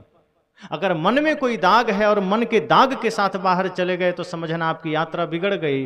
फिर आप किसी न किसी विवाद का कारण बनकर आएंगे, आप किसी न किसी समस्या का कारण बनकर आएंगे। आपके जीवन के दुख का कारण आपका कपड़ा नहीं है, आपका चप्पल नहीं है, आपके जीवन के समस्या का कारण आपकी गरीबी नहीं है, बल्कि आपके जीवन की समस्या का कारण आपका मन है। बाहर से गरीबी आ जाए या गरीबी है, उससे आपको कोई दुखी नहीं होना है, क्योंकि सुख का आधार अमीरी नहीं है, व्यवस्था का आधार अमीरी है। अमीरी है तो व्यवस्था बड़ी की जा सकती है, साधन जुटाए जा सकते हैं, पर इस भूल में मत रहिए कि अमीरी आ जाएगी तो सुख बढ़ जाएगा। सुख और दुख का आधार अमीरी गरीबी है ही नहीं। अगर ऐसा होता तो आज सबसे ज्यादा सुख अंबानी के पास होता, अडानी के पास होता, या जिनके पास धन है वो खरीद के रख लेते, सुख की व्यवस्था कर लेते।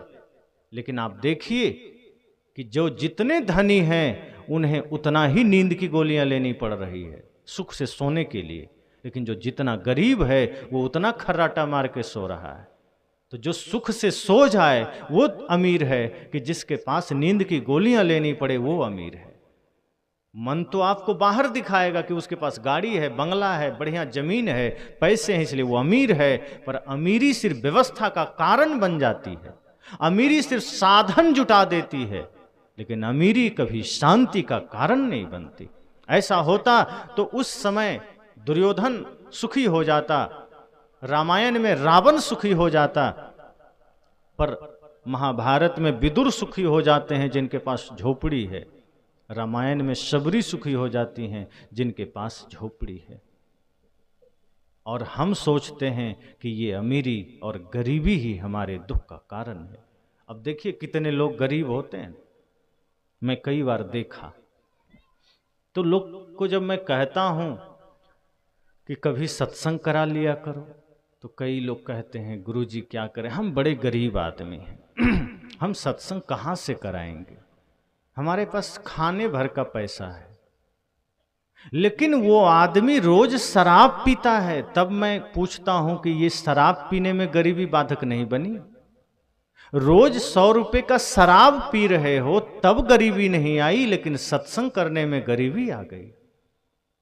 बच्चे को बढ़िया स्कूल में पढ़ाओ, आदमी कहता है गरीब हैं, लेकिन गांजा पीने में, दारू पीने में, गुटखा खाने में कोई गरीबी नहीं बाधक बनती, वो सबको जुट जाता है। एक सामान्य रिक्शा चलाने वाले को भी आप देखिए, वो मुंह में हमेशा कचरा भरे रहता है। कई बार मैं सोचता हूँ ये मुख है कि कूड़ादान है, जब देखो तब कुछ न कुछ ठूसे रहता है। नगर पंचायत में मिलता है कचरा पेटी, हरा और नीला, किसी में गीला कचरा डालें, किसी में सूखा डालें, आदमी तो दोनों एक ही में डाल रहा है। अब इसका कौन सा भयंकर कचरा दान है? अब आदमी मुंह को ही कूड़ादान बना लिया, जो आया डाले जा रहा है। अब जब मुख में आप कचरा डालेंगे तब गरीबी नहीं आई, शराब पिएंगे तब गरीबी नहीं आई, लेकिन भजन करना है तो गरीबी बाधक बन रही है, बच्चे को पढ़ाना है तो गरीबी बाधक बन रही है। एक आदमी से मैंने कहा कि दूध पिया करो, उसने कहा गरीब आदमी कहाँ से दूध पिएंगे। उसके बगल में एक आदमी था, कहा रोज मांस खाता है। मैं कहा तब दूध से सस्ता है या महंगा? तब सिर झुका लिया, कहा गुरुजी दूध से बहुत महंगा है। मैं कहा दूध पीने में गरीबी दिख गई, मांस खाने में अमीरी आ गई। ये मन की गरीबी है। अगर आदमी चाह ले तो अपने जीवन में फिजूल खर्ची और अनावश्यक जो कार्य हैं वो छोड़ करके वो अमीर हो सकता है, मन से भी तन से भी। हम गरीब बने बैठे हैं अपनी मूर्खता के कारण, और हमें लगता है कि हमारे पास धन आ जाएगा हम सुखी हो जाएंगे। जिनके पास धन है उन्हें लगता है थोड़ा और धन आ जाएगा तब सुखी हो जाएंगे। जिनके पास थोड़ा और आ गया, अब आप पूछिए जाके मुकेश अंबानी से कि तुम सुखी हो इतना धन पाकर? वो कहता है नहीं, अभी हम चाहते हैं कि बिल गेट्स और एलन मस्क को भी पछाड़ दें तब सुखी होंगे। अब एलन मस्क जो दुनिया का सबसे धनी आदमी, उससे पूछे तुम सुखी हो? वो कहता अभी नहीं, अभी हम सोचते हैं सब देश में हमारा ही सारा प्रोडक्ट चले तब सुखी होंगे। दुख कहीं से भी खड़ा हो जाता है, कितना भी धन आ जाए सुख नहीं आता, वो और भयंकर दुख लेकर आता है, और फिर उसकी चोट और भयंकर होती है। आपको लगता है अमीरी आएगी तो दुख कम होगा, जितनी अमीरी बढ़ती जाएगी दुख का मात्रा उतना बढ़ता जाता है। जैसे किसी चीज की ऊंचाई बढ़ती जाती है उतनी ही खाई भी बढ़ती जाती है, इसी तरह ये अमीरी का दिखावा है, वो जितना बढ़ेगी उतना दुख का मात्रा भी बढ़ेगा। अगर आप साधारण हैं तो थोड़ा सा दुख का थपेड़ा पड़ेगा, थोड़ा सा अमीरी बढ़ी तो वही थपेड़ा जोर से पड़ेगा। इसलिए सदगुरु कहते हैं ये बाहरी अमीरी गरीबी छोड़िए, ये तो बाहरी चीजें हैं, कोई श्रम किया, किसी का कुछ संस्कार जगा, अधिक धन इकट्ठा कर लिया।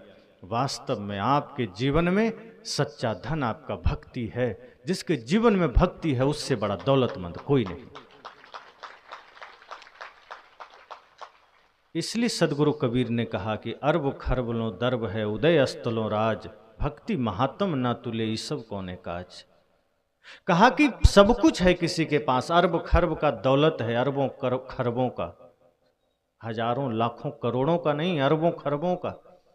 उदय से अस्त तक राज्य है। कहा जाता है अंग्रेजों के जमाने में जब पूरे दुनिया पर उसका कब्जा था तो उसके जमाने में सूर्यास्त नहीं होता था, मतलब जापान से लेकर उधर अमेरिका तक उसी का शासन था, तो जहां भी होता था कहीं न कहीं सूर्योदय होता ही होता था। तो इतना राज्य अगर किसी के पास है उदय से अस्त तक, तब भी सदगुरु कहते हैं भक्ति महात्म ना तुले। जहां भक्ति है उसके महात्म के आगे ये तुलना में ही नहीं है, बराबरी तो छोड़ दो, ये सब कौने काज। क्योंकि ये कितना भी विस्तार बाहर का है, ये शरीर के लिए है, और शरीर ही एक दिन मिट्टी में मिल जाएगा, तो उसकी तुलना क्या करना। जो धन साथ ही नहीं जा सकता उसको गिनती में क्या लाना। अगर बाहर का धन साथ जाता, धन सोना चांदी से कोई धनिक हो जाता, हीरे जवाहरात से कोई धनिक हो जाता, तो मीराबाई राजमहल में रहते हुए ही कह देती पायो जी मैंने सोना चांदी हीरा पायो। लेकिन जब तक वो सोने के बीच में हीरा के बीच में बैठी रही, रेशमी वस्त्र शरीर पर पहनी रही, तब तक तो कुछ नहीं बोला। लेकिन जब गृह त्याग दिया, धन का त्याग कर दिया, सोना चांदी हीरे जवाहरात का त्याग कर दिया, शरीर पर फकीरी वेश पहन लिया, और जब गुरु की शरण में चली गई, तब कहा पायो जी मैंने राम रतन धन पायो। वस्तु अमोलक दी मेरे सतगुरु कृपा करी अपनायो। कहा अब मैंने पाया है। जब संसार का त्याग कर दिया, बाहर के धन का त्याग कर दिया, बाहर के धन का त्याग का मतलब है उसके प्रति जो आसक्ति है मैंने उसका त्याग कर दिया, शरीर के प्रति जो मोह है मैंने उसका त्याग कर दिया। अब शरीर रहे चाहे जाए मुझे कोई फर्क नहीं पड़ता। और तब लगा कि अब मैंने राम का धन, प्रेम का धन, शांति का धन पा लिया है, गुरु के ज्ञान का धन मैंने पा लिया है। और ये ऐसा धन है जिसके लिए उन्होंने कहा खर्चे नहीं कोई चोर न लूटे। कहा बाहर का धन तो कोई बांट लेगा। सहारा कंपनी के जो मालिक थे, जब वो मरे तो बेटा यूरोप से नहीं आया देखने ये धन की स्थिति। कितना भी धन आप बटोर लिए, बच्चे को धन के पीछे लगा दिए, पर अंतिम दुर्गति इतनी भयंकर हुई कि अपना बेटा भी अंतिम क्रिया में नहीं आया। ये बाहरी धन का कमाल है। लेकिन जिसने भीतर का भी धन कमाया है, जिसने भीतर प्रेम का धन कमाया है, भक्ति का धन कमाया है, फिर उसके लिए पूरा संसार खड़ा हो जाता है, उसके लिए शांति ही शांति है। इसलिए कहते हैं बाहर का धन तो बांट लेंगे लोग, बेटा बांट लेगा, परिवार बांट लेगा, नहीं तो कोई लूट लेगा, यही तो हो सकता है, या लूट लेगा। या कोई बांट लेगा, या आप ही कहीं ना कहीं जुआ तुआ में लगा देंगे। आदमी जुआ खेल खेल के अपनी संपत्ति लगा देता है, लुटा दिया, बर्बाद कर दिया। पर मीराबाई क्या कहती हैं, ये बाहर का धन नहीं है, और जिसने ज्ञान भक्ति प्रेम का धन पा लिया, खर्चे नहीं कोई चोर न लूटे। आपके पास 100 रुपया है, आप किसी को 1 रुपया देंगे तो 1 रुपया कम हो गया, अब 99 बचा। लेकिन अगर प्रेम का धन आपके जीवन में है, आपने किसी को प्रेम दे दिया, तो क्या प्रेम घट जाएगा? वो जितना देंगे वो उतना गुना मल्टीप्लाई हो जाएगा, बढ़ जाएगा। तो प्रेम बांटने से बढ़ता है, भक्ति करने से बढ़ती है, सत्य में जीने से सत्य बढ़ता है, अहिंसा का पालन करने से अहिंसा में वृद्धि होती है। तो जो ये धन है, अगर ये अपने धारण कर लिया, भक्ति का, प्रेम का, सत्य का, अहिंसा का धन, ये कभी घटता नहीं है, न इसे कोई लूटता है, न इसमें कोई कमी आती है। दिन दिन बढ़त सबायो, पायो जी मैंने राम रतन धन पायो। ये बढ़ता ही जाएगा, और ये ऐसा है कि ये सभी जगत को प्रकाशित कर सकता है। इसलिए सदगुरु कहते हैं कि यह धन जीवन में जरूरी है, यही जरूरी है। बाहरी धन तो शरीर की व्यवस्था के लिए है, उतना ही कमाइए, अधिक कमाइए तो खाइए भी, खिलाइए भी। आपका धन भी धर्म का कारण बन जाए, आपका बल भी किसी असहाय का कारण बन जाए, किसी निर्बल का बल बन सके, आपका धन किसी निर्धन का धन बन सके। लेकिन हमारा धन आज पाप का कारण बनता है। आदमी के पास धन है तो जुआ खेलने में लगा है, मांस मछली खाने में लगा है, हिंसा करवाने में लगा है, छल प्रपंच करने में लगा है, किसी का घर तोड़ने में लगा है। सदगुरु कहते हैं अगर आपके पास धन है और ज्यादा मात्रा में है, तो वो धन भी आप धर्म में प्रयोग करिए।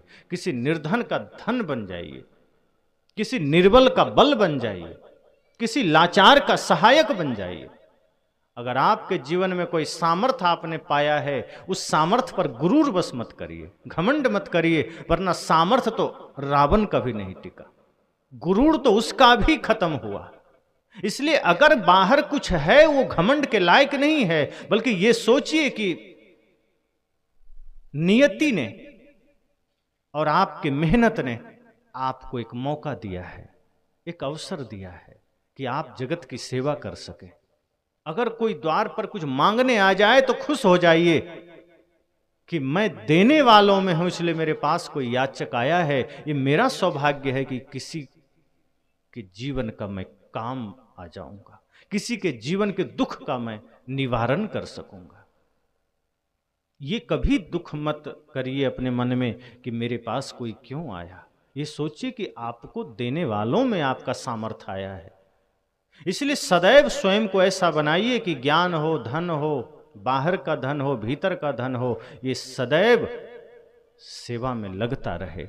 अर्जन करिए, विसर्जन भी करिए। अगर तालाब में जल जमा रह जाए तो वो तालाब दूषित हो जाता है। कुआं का जल बहुत दिनों तक न निकाला जाए तो दुर्गंध आने लगती। इसी तरह जब हम धन बटोर बटोर के इकट्ठा करते हैं, वो धन दूषित हो जाता है, फिर वो हमें छल के रास्ते पर ले जाता है, फिर वो धन हमें पाप के रास्ते पर ले जाता है, फिर वो धन हमें जुए के अड्डे पर ले जाता है, फिर वो धन हमें हिंसा के मार्ग पर ले जाता है, और तब फिर हमारे हाथ में कुछ भी नहीं होता। फिर वो धन जो अब पाप का कारण बन गया, बहुत होने के बाद भी हम हिंसा, चोरी, नशा, झूठ, व्यभिचार, जुआ में लग जाते हैं। इसलिए सदगुरु कहते हैं सामर्थ्य है तो उसका सदुपयोग करिए, मनुष्य शरीर का सदुपयोग करिए, दुरुपयोग मत करिए। गोस्वामी जी तो कहते हैं बड़े भाग्य मानुष तन पावा, सुर दुर्लभ सद ग्रंथ ही गावा, कि बड़े भाग्य से मनुष्य शरीर मिला है।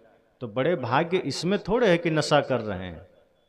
अगर कोई आदमी नशा कर रहा है, दुर्व्यसन कर रहा है, माता पिता को गाली दे रहा है, धर्म का अपमान कर रहा है, तो उसके लिए शब्द ठीक नहीं है कि बड़े भाग्य से मनुष्य शरीर मिला। जिस शरीर से पाप हो रहे हैं वो शरीर तो दुर्भाग्य से मिला है। तब हम नहीं कह सकते कि बड़े भाग्य मानुष तन पावा, तब यही कहना होगा बड़े दुर्भाग्य से मनुष्य तन पावा। क्यों? क्योंकि हम छल कर रहे हैं, क्योंकि हम पाप कर रहे हैं, क्योंकि हम माता पिता का दिल दुखा रहे हैं, क्योंकि हम पड़ोसी के साथ दुर्व्यवहार कर रहे हैं, क्योंकि हम गलत मार्ग पर जा रहे हैं, जुआ खेल रहे हैं। बड़े भाग्य उसी के लिए कहा गया जिसने अपने जीवन को प्रेम के मार्ग पर लगा दिया, वैराग्य के मार्ग पर लगा दिया, परमार्थ के मार्ग पर लगा दिया, जिसने त्याग के मार्ग पर लगा दिया, सेवा के मार्ग पर लगा दिया, जिसका जीवन सेवा में लग गया, परमार्थ में लग गया, समझ जाइए उसी के जीवन के लिए कहा गया कि बड़े भाग्य मानुष्य तन पावा। और ऐसा मनुष्य जीवन पाने के लिए फिर देवता भी तरसते हैं, वरना चोर होने के लिए देवता तरसेंगे? चोर बनने के लिए देवता को उत्सुकता थोड़े है, जुआरी बनने के लिए थोड़े देवता तरसेंगे, हिंसक बनने के लिए थोड़े देवता तरसेंगे। देवता कब तरसते हैं? भक्त प्रहलाद जैसा बनने के लिए, सुदामा जैसा बनने के लिए, मीराबाई की तरह बनने के लिए, भगत सिंह की तरह बनने के लिए, श्रवण कुमार की तरह बनने के लिए। इन लोगों के जीवन को देख करके ही देवता को मन में आता होगा कि काश हम भी मनुष्य होते तो हम भी ऐसा हो जाते, हम भी देश की सेवा करते, समाज की सेवा करते। देवता को यह देखकर कभी भी नहीं होता होगा कि चलो किसी चोर को देखा, रे वाह कितना बढ़िया चोर है, काश हम भी मनुष्य होते, हम भी चोर बनते, ऐसा थोड़े ख्याल आता हो। किसी जुआरी को देखकर देवता को नहीं लगता होगा कितना बढ़िया जुआरी है। चोर कैसा भी होगा वो चोर ही है, जुआरी कैसा भी होगा वो जुआरी ही हो, धर्मात्मा थोड़े हो जाएगा। तो अगर कहा गया बड़े भाग्य मानुष तन पावा, इसका मतलब है कि उस मनुष्य जीवन में अच्छे कर्म होने चाहिए, अच्छे विचार होने चाहिए, संसार के लिए कल्याण का भाव होना चाहिए। वरना अगर ऐसा नहीं किए तो एक दिन शरीर तो छूट ही जाना है। किसका रहा है? हमें लगता है सब जाएंगे, हमें तो यहीं रहना है, हम यहीं कुंडली मार कर बैठेंगे, पर कब मृत्यु आकर कान पकड़े कहे चलो तेरा समय हो गया, पता भी नहीं चलेगा। और जब जाने का समय आता है तो मृत्यु मोहलत भी नहीं देती, वो उम्र भी नहीं देखती कि बूढ़ा होगे तभी ले जाएंगे। कभी कभी जवानी में उठा लेती है मृत्यु, कभी कभी बचपने में उठा लेती है। सदगुरु कहते हैं सदैव अगर पाप के मार्ग से बचना है तो मौत को भी याद रखना, स्मरण रखना कि एक दिन शरीर को जाना भी है। इस शरीर मिला है, जैसे किसी बच्चे का एग्जाम होता है, परीक्षा होती है 3 घंटे के लिए, तो कॉपी दे दी जाती है और शिक्षक अर्थात जो परीक्षा लेने वाले महोदय होते हैं उनका ध्यान घड़ी पर चला जाता है कि मान लो 10 बजे दिया, 1 बजे कॉपी ले लेनी है। अब बच्चे उस बीच में लिखें ना लिखें, वो पूरा 1 घंटे में लिख दें कि 2 घंटे में लिख दें कि 3 घंटे में लिख दें कि ना लिख पाएं, परीक्षक महोदय को कोई लेना देना नहीं है। वो 1 बजे का कॉपियां वापिस कर लेंगे, जो नहीं लिख पाया है उसका भी छीन लेंगे। यही हमारे जीवन के साथ हमें भी 3 घंटे का समय मिल गया है, बचपन का, जवानी का, बुढ़ापे का। अब वहां तो तय है कि 3 घंटे से पहले नहीं लिया जाएगा, पर ये जो मृत्यु ने जो हमें समय दिया है इसमें कोई तय नहीं है कि 3 घंटा आपको मिल जाएगा। लगता तो है 3 घंटा मिला है, पर यहां 3 घंटा तय नहीं है। बाहर तो तय है कि 3 घंटा से पहले परीक्षक आपकी कॉपी नहीं ले सकता है, लेगा तो वही सस्पेंड हो जाएगा। वहां 3 घंटा आपको पूरा मिलेगा, उतना में तो आप लिख ही देंगे, नहीं लिखे तो दुर्भाग्य। लेकिन जीवन के परीक्षा में ऐसा नहीं है। वो 3 घंटा से पहले भी आपका जीवन लिया जा सकता है वापिस। हो सकता है पहला घंटा शुरू ही हो और छीन लिया जाए। सोचिए कितना नश्वर है जीवन, और ऐसा होता है। कई बच्चे का जन्म होता है और वो 1-2 महीने में यहां से विदाई हो जाती है। कई का जन्म हुआ और 6 महीने में विदाई हो गई, और कई तो गर्भ में ही मर करके बाहर आता है, अर्थात वो उसकी परीक्षा शुरू भी नहीं हुई और उसकी कॉपी छीन ली गई। इतना नश्वर जीवन है। सदगुरु कहते हैं फिर कहां दौड़े चले जा रहे हो, फिर क्यों सोच रहे हो कि यहीं कुंडली मारकर बैठना है। जिस जीवन में आप हैं, दुनिया का सबसे नश्वर चीज आपके पास है, यह शरीर, और इसका कोई पता नहीं है, कुछ भी मालूम नहीं है कि यह शरीर कब तक टिकेगा। इसलिए बेहोशी नहीं चाहिए, जागरण चाहिए कि शरीर साधन है, हमें मिला है। ये मत सोचिए कि कल भजन कर लेंगे, कल सत्संग कर लेंगे, कि कल ध्यान कर लेंगे ना। अगर ऐसा सोच लिए तो जीवन खो जाएगा। फिर समझ जाना कि हाथ से निकल गया समय। आज इसी क्षण अगर गुरु का सानिध्य मिल गया, सत्संग मिल गया, समझ जाइए आज ही हमें जग जाना है, भजन में लग जाना है। संसार का भी काम होता रहे, भजन भी चलता रहे। तन से काम, मन से राम, कहीं कबीर सरय दो काम। और यदि आज आप जगे, आज होश में आए, तो समझना शरीर भी आपका ठीक ठाक रहेगा जब तक आप रहेंगे, जब तक आपका काम पूरा नहीं होगा और आपका अपना काम भी हो जाएगा। वरना हाथ पछताना पड़ेगा, मलना पड़ेगा। फिर आपको लगेगा कि थोड़ा मोहलत मिल जाता, हम कल्याण का काम कर लेते। क्योंकि अब जब समय है करने का, शक्ति है शरीर में, तो टाल दिया कल पर।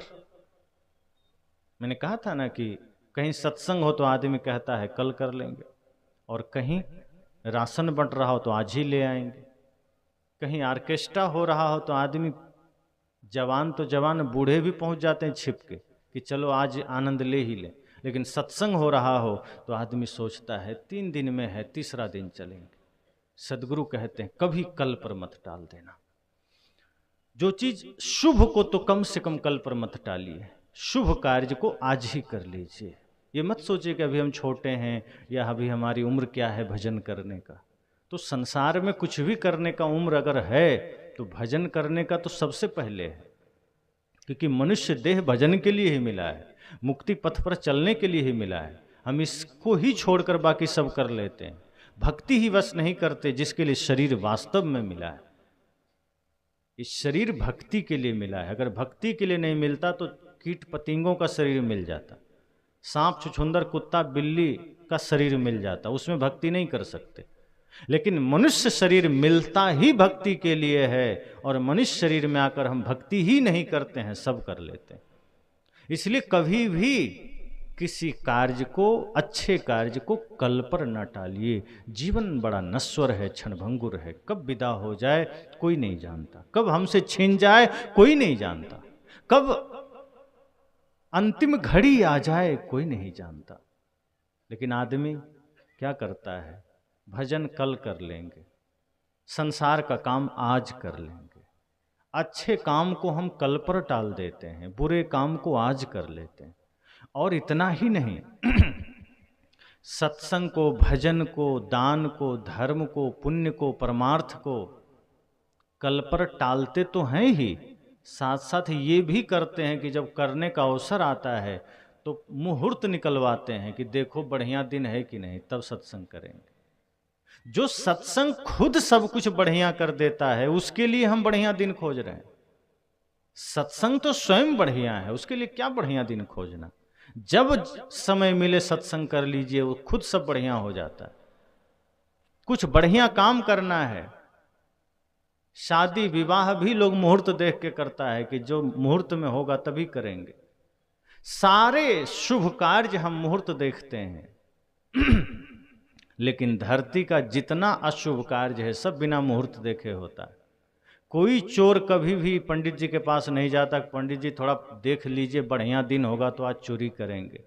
कभी सुना है आपने? उसको बड़ा कॉन्फिडेंस है अपने चोरी पर कि हम कभी भी करेंगे, सफल हो जाएंगे, पंडित जी से पतरा दिखाने की जरूरत नहीं। वो अपने चोरी काम में एकदम निपुण है। वो जानता है कि हम जिस समय निकल जाएंगे कुछ ना कुछ हाथ मार के ही लौटेंगे, हमको पतरा देखने की जरूरत नहीं। नशेड़ी कभी नहीं कहता कि थोड़ा सा देख दीजिए हमारा हाथ या पतरा, आज हम शराब पीने जा रहे हैं, बढ़िया मुहूर्त होगा तभी पिएंगे। सुना है कभी? कभी कोई नहीं कहता कि हम किसी का गला काटने जा रहे हैं, पंडित जी थोड़ा देख लीजिए शुभ मुहूर्त है कि नहीं। शुभ मुहूर्त में किसी का गर्दन काटेंगे। धरती का सारा पाप बिना मुहूर्त देखे हो रहा है और सब हो रहा है। लेकिन जब पुण्य करने का मौका आया, धर्म करने का मौका आया, सत्संग करने का मौका आया, तो हम मंडराने लगते हैं पंडित जी के पीछे, देख दीजिए थोड़ा पतरा, अच्छा काम करने जा रहे हैं। सदगुरु कहते हैं अच्छा काम का मतलब ही है कि आपने पहले ही संकल्प अच्छा कर लिया है, अच्छा करने जा रहे हैं, जब कर लो अच्छा हो ही जाएगा। मुहूर्त तो गलत के लिए देखो, क्रोध कर रहे हो, मुहूर्त देखते हैं क्या कि चलो अभी मुहूर्त है कि नहीं, बाद में क्रोध करेंगे? क्रोध बिना मुहूर्त के कर रहे हैं, झगड़ा बिना मुहूर्त के कर रहे हैं। लेकिन प्रेम करना हो, भजन करना हो, सत्संग करना हो, दान करना हो, हम मुहूर्त खोजने लगते हैं, पता नहीं मुहूर्त कैसा है। सदगुरु कहते हैं यही सब मन की बीमारियां हैं, मन की समस्याएं हैं, जो हमें सदैव अच्छे कार्यों में बाधित करती है कि हम अच्छा कर ही ना सकें।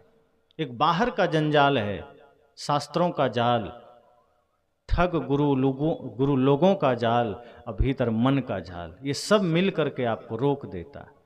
एक ही चीज धारण करिए कि अगर आपके पास सही संकल्प है, सही लक्ष्य है और राष्ट्र सेवा का भाव है, आप 12 बजे रात में भी खड़े होकर निकल जाइए, आप सफल हो जाएंगे।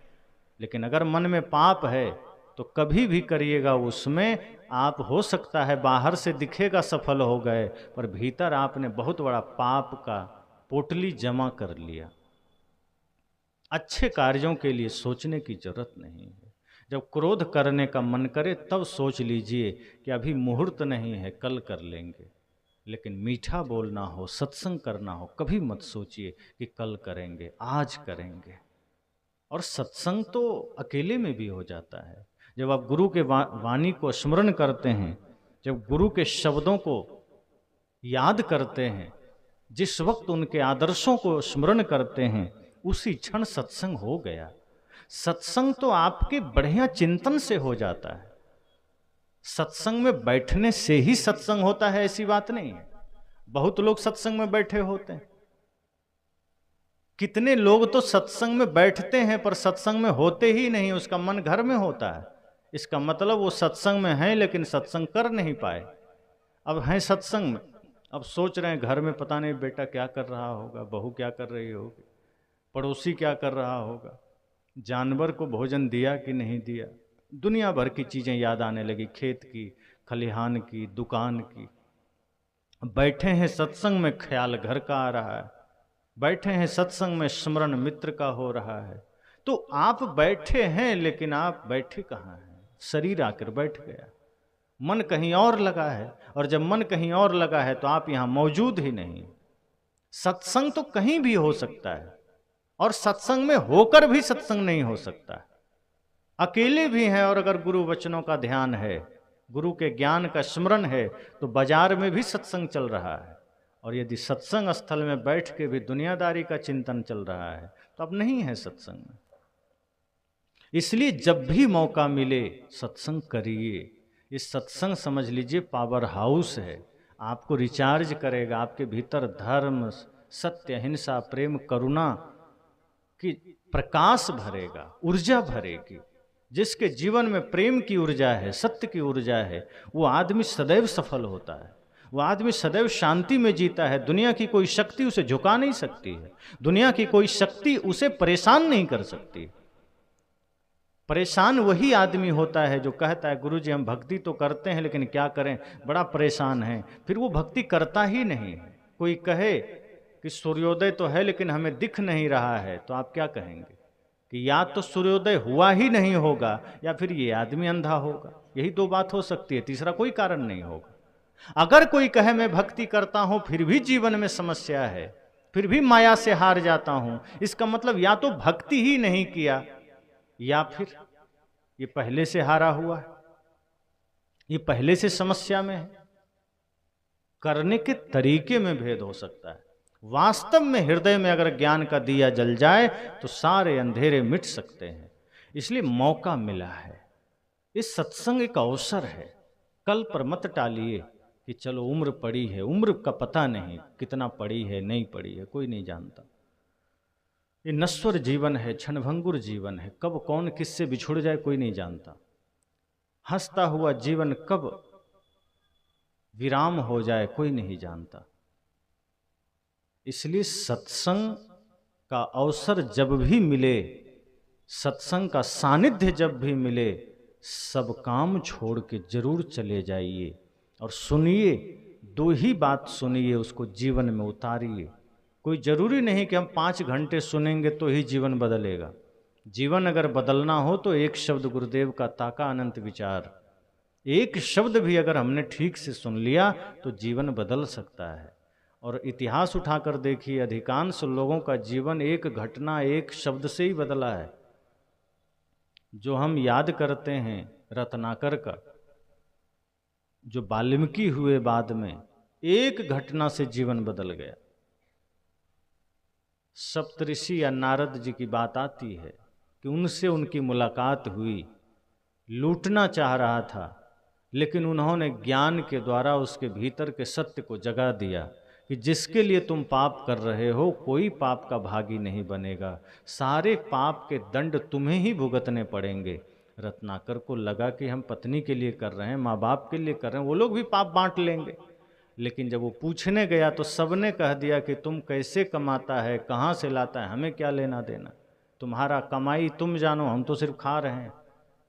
पत्नी ने भी यही कहा कि हम भोजन बना रहे हैं, भोजन बनाते समय मेरी उंगली जल गई है, तुम्हें पीड़ा हो रही है क्या? रत्नाकर ने कहा नहीं, तुम्हारी उंगली जली है, हमें पीड़ा कैसे होगी, बस उत्तर ले लो, यही उत्तर है कि तुम कर्म कर रहे हो, उसका फल तुम्हें भुगतना है, हमें उससे क्या। भोजन बनाने में मेरी उंगली जली है, मुझे उसका पीड़ा का आभास है, तुम्हें नहीं हुआ, समझ जाओ कि तुम पाप कर रहे हो, उसका फल तुम्हें मिलेगा, हमें क्या, हमने थोड़े कहा तुम चोरी करो। जाग गया, एक घटना से जाग गया। खुद सिद्धार्थ गौतम बुद्ध का जीवन 4 घटनाओं से जाग गया। बीमार को, बूढ़े को, मृत को देखा, संत को देखा, जीवन बदल गया। अंगुलीमाल का जीवन बुद्ध से मिलकर बदल गया। राजा भर्तृहरि का जीवन बदल गया। ऐसे कितने लोग हैं, हम लोगों से मिलकर कितने लोग का जीवन बदल गया, एक घटना, एक शब्द से। और जिसको नहीं बदलना है वो जीवन भर सुनते रहता है, फिर भी नहीं बदलता। वो महीनों सत्संग सुनता है, नशा नहीं छूटती। तो जब बदलना हो तो कोई जरूरी नहीं कि बरसों सुना जाए, बदलने के लिए तो एक क्षण का सत्संग भी पर्याप्त है।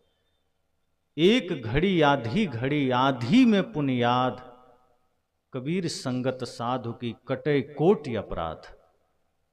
एक क्षण का भी सत्संग अगर ठीक से सुन लिया जीवन में, ठीक से, ऐसा नहीं कि हाँ गिनती के लिए कि हम 4 घंटा बैठे थे। मैंने कहा ना, शरीर बैठ जाता है, मन जल्दी नहीं बैठता, मन कहीं और दौड़ लगाते रहता है। अगर एक क्षण का भी सत्संग सही से सुन लिया तो जीवन में उजाला आ सकता है, बदल सकता है, करोड़ों अपराध कट सकते हैं। लेकिन अगर जन्म जन्म से सुन रहे हैं और सिर्फ सुन रहे हैं, बाएं कान से सुना, दाएं तरफ से निकाल दिया, तो क्या परिवर्तन होगा? कुछ नहीं। लेकिन सुना थोड़ा ही और आचरण में उतार लिया तो परिवर्तन आएगा, जीवन बदलेगा। इसलिए मैंने कहा कल का भरोसा नहीं है, कल पर कभी शुभ कार्यों को मत टालिए। दुख कहीं से भी एक मौका पाता है और आपके जीवन में धमक पड़ता है।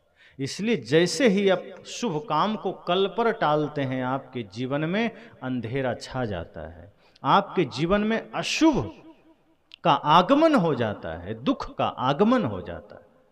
इसलिए मैंने पहले ही कहा, दुख का कारण मन है, इसे आज इसी क्षण सुलझाइए। मन की समस्याओं को समझिए, मन की पीड़ा को समझिए। हर आदमी पीड़ा में है और आज हर आदमी के पास भयंकर दुख है। कई लोग तो कहते हैं मेरे जीवन में इतना दुख है कि किसी के पास नहीं होगा, इस धरती का सबसे दुखी आदमी मैं हूं। एक आदमी ने फोन किया मुझे, कहा मैं इतना दुखी हूं कि मैं आत्महत्या करना चाहता हूं। अब मैं कहा क्यों? कहा संसार से मुझे धोखा मिला। कहा संसार कभी धोखा नहीं देता, आपका मन आपको धोखा दिया है, क्योंकि मन ने आपको ये भाव जगाया कि संसार से अपेक्षा करो। जैसे पिता ने पुत्र से अपेक्षा कर लिया कि बुढ़ापे में सेवा करेगा, और बेटा बुढ़ापे में सेवा नहीं किया, अब आपने अपेक्षा किया, वो अपेक्षा आपके भीतर सुख का आभास कराया और अपेक्षा पूरी नहीं हुई, दुख होने लगा। दुख तो अपेक्षा से है। आपने अपेक्षा किया कि पत्नी से सुख मिलेगा, सुख नहीं मिला, अपेक्षा दुख का कारण बन गया। आपने अपेक्षा किया मित्र से कि मित्र हमें सम्मान देगा, मित्र ने थोड़ा सम्मान कम दिया, दुख का कारण हो गया। आपने अपेक्षा कर लिया कि किसी के घर जाऊंगा, बढ़िया कुर्सी पर बैठने देगा, वो चटाई ला के दे दिया, आप दुखी हो गए क्योंकि आप अपेक्षा कुर्सी का किए थे। अपेक्षा दुख का कारण है। तो जैसे ही अपेक्षा का भाव जगा, दुख शुरू हो गया। कोई दूसरा दुख नहीं देता, कोई दूसरा पीड़ा नहीं देता, मित्र नहीं दिया दुख, पत्नी नहीं दी दुख, पिता ने दुख नहीं दिया, पड़ोसियों ने दुख नहीं दिया, मन ने दिया है। मन ने ही आपके भीतर वो ख्वाहिश पैदा कर दी अपेक्षा का। और जब मन में ख्वाहिशें पैदा होती है, अपेक्षाएं पैदा होती है, दुख का जन्म हो जाता है। दुख आपका मन देता है, किसी और के द्वारा नहीं मिलता। इसलिए मन को ही समझना है कि हमें अगर दुख से मुक्त होना है तो सबसे पहली बात कि मन को ध्यान के द्वारा साधना है। मन को साधना ही भजन है। पाना नहीं, जीवन को बदलना है साधना। धुएं सा जीवन मौत है, जलना है साधना। मंदिर में हम बहुत गए पर तन यह मंदिर नहीं बना। व्यर्थ शिवालय में जाना यदि मन शिव सुंदर नहीं बना। पर की पीड़ा में मोम सा पिघलना है साधना। पाना नहीं, जीवन को बदलना है साधना। आप मंदिर जाइए, लेकिन जब मंदिर से लौटिए तो अपने शरीर को भी मंदिर बना लीजिए। मैंने कहा था ना बीच में कि हमने शरीर को कूड़ादान बना लिया। कैसे? कहीं गुटखा डाल दिया, कहीं सिगरेट खींच लिया, कहीं तंबाकू डाल दिया, कहीं मांस मछली अंडा डाल दिया। ये शरीर आपका देवालय है, मंदिर है। जैसे मंदिर के द्वार पर आप गांव का सारा कचरा जमा कर दें तो कोई भी आदमी प्रवेश नहीं कर सकता, फिर उसे लगेगा मैं मंदिर के नाम पर कबाड़ खाने में आ गया। यही हम सब ने शरीर के साथ किया है।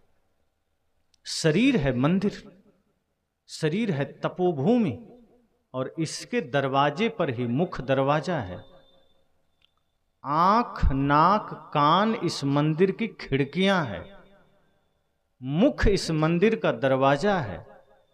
तो जिस दरवाजे को पवित्र रखना था उसमें नशा डाल दिया, दुर्व्यसन डाल दिया, गलत खान पान डाल दिया, और सोचते हैं जीवन में दुख क्यों है।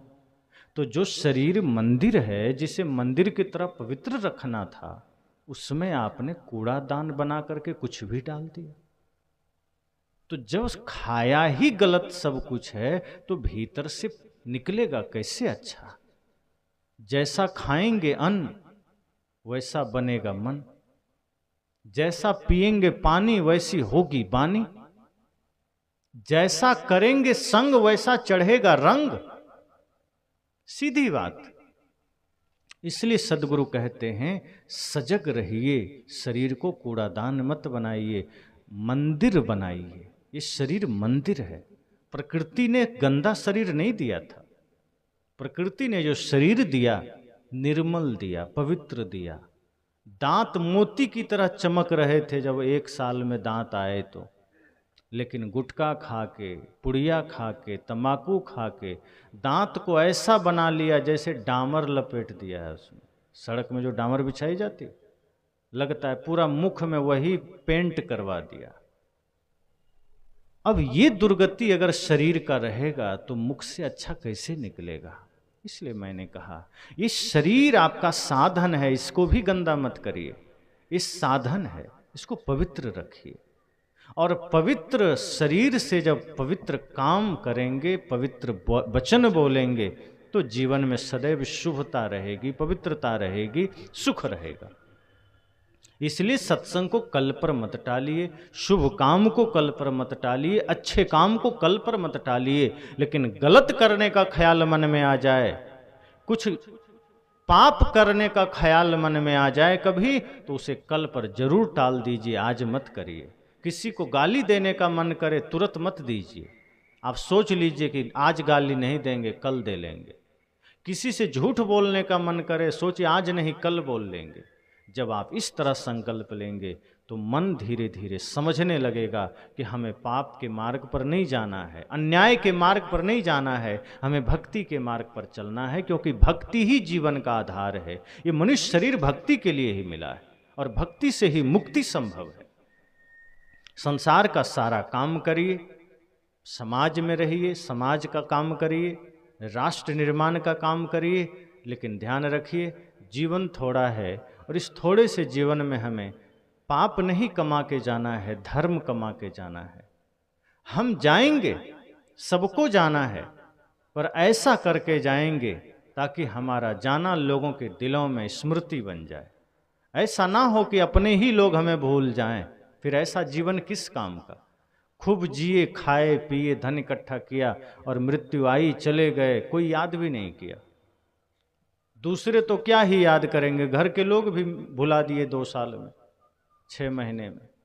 काम ऐसा करिए कि अपने तो अपने गैर भी हृदय में याद रख सकें, वो काम करिए।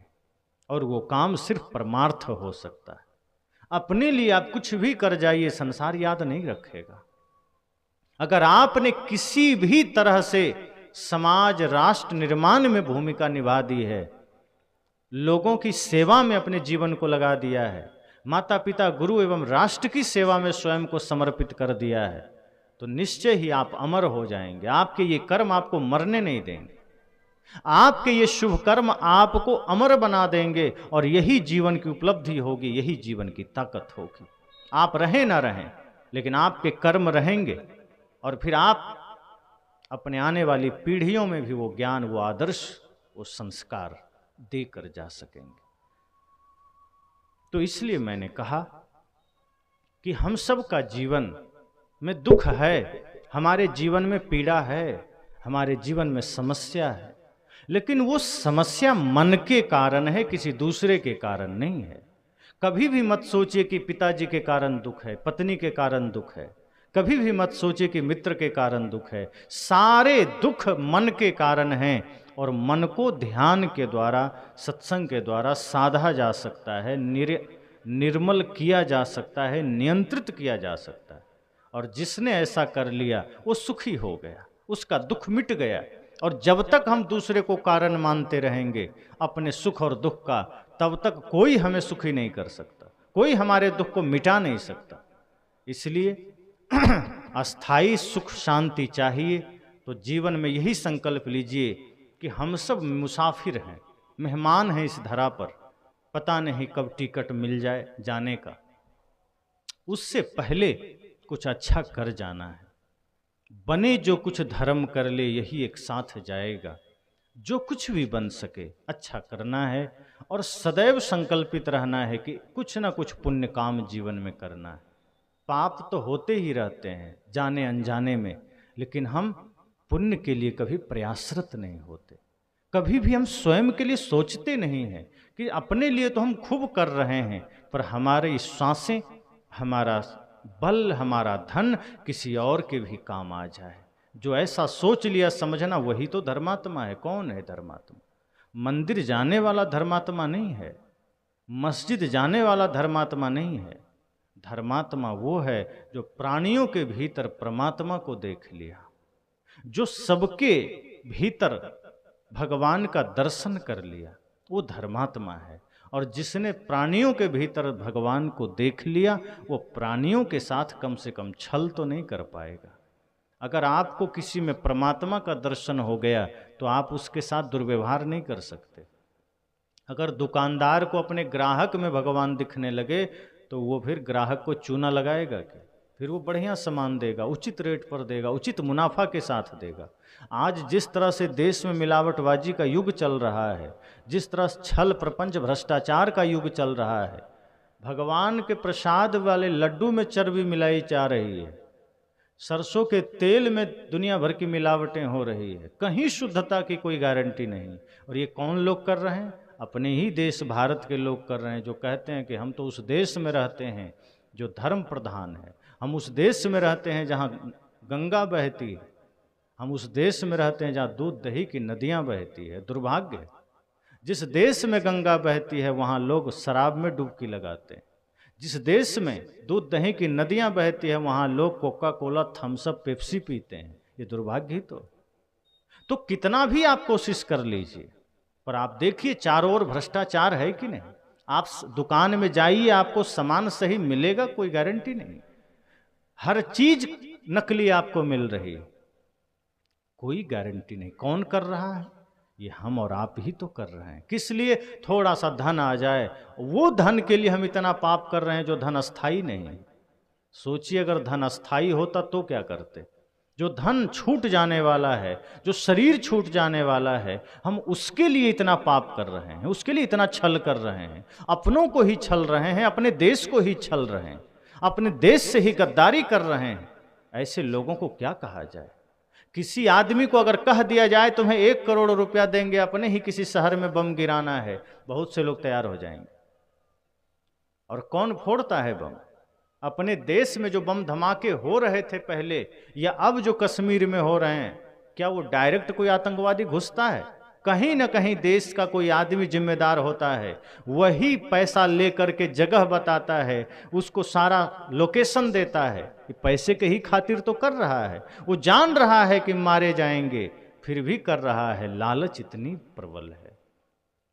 तो कुछ लोगों को तो 2 तरह के लालच दिया जाता है। एक तो धन मिलेगा तुम्हारे परिवार को, और तुम मर गए तो तुम्हें वहां 72 हूरें मिल जाएगी। तो इसी लालच में, वो हूरों के लालच में, जन्नत के लालच में बम फोड़ देता है। ये समस्या है हमारे जीवन की। तो लालच में हम अपनों के ही खिलाफ खड़े हो जाते हैं, अच्छे लोगों के खिलाफ खड़े हो जाते हैं। यही लालच हमारे जीवन का दुख बढ़ा देता है। इसलिए मैंने कहा कि मन का दृष्टा बनिए, मन को देखिए। मन बहुत समस्याएं लेकर आपके जीवन में आ जाता है। मन का दृष्टा बनेंगे तो पता चलेगा सारे सुख दुख, सारी समस्याएं मन के वजह से हैं। जिस दिन मन को साफ कर लिया, मन निर्मल हो गया, शीतल हो गया, फिर जीवन में कोई दुख नहीं, कोई क्लेश नहीं। और एक बात और ध्यान दीजिए, जो दुख जीवन में आते हैं, ध्यान से, सत्संग से वो दुख मिटते नहीं हैं। क्या होते हैं?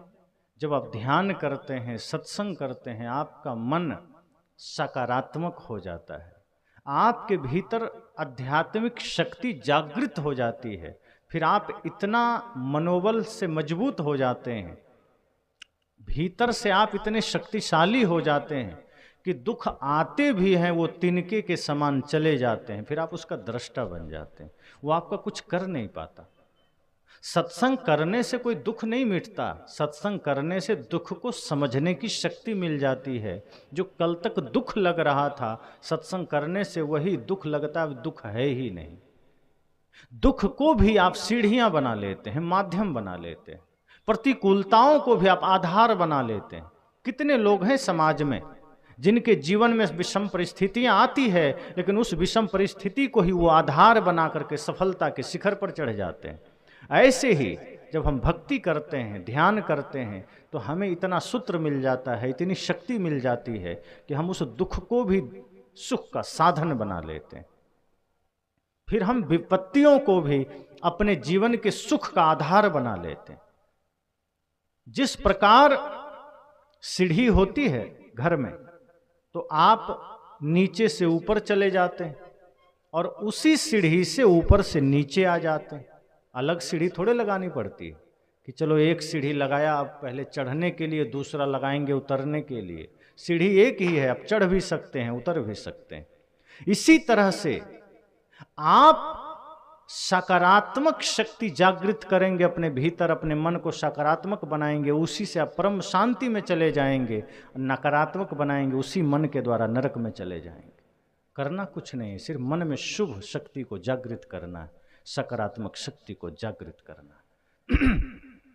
तो इस दूसरे दिन के सत्संग में हम सबको यह समझना है, जानना है कि हम सत्संग सुने, थोड़ा ही सुने, पर उसको जीवन में उतारें, और जो शुभ काम है उसे आज करें, कल पर ना टालें।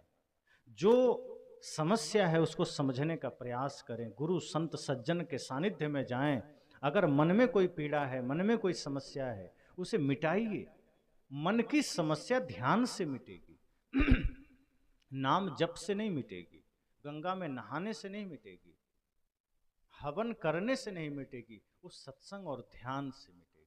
जब आप सत्संग में बैठेंगे, ध्यान में बैठेंगे, तो मन के पीड़ा से आप मुक्त होंगे।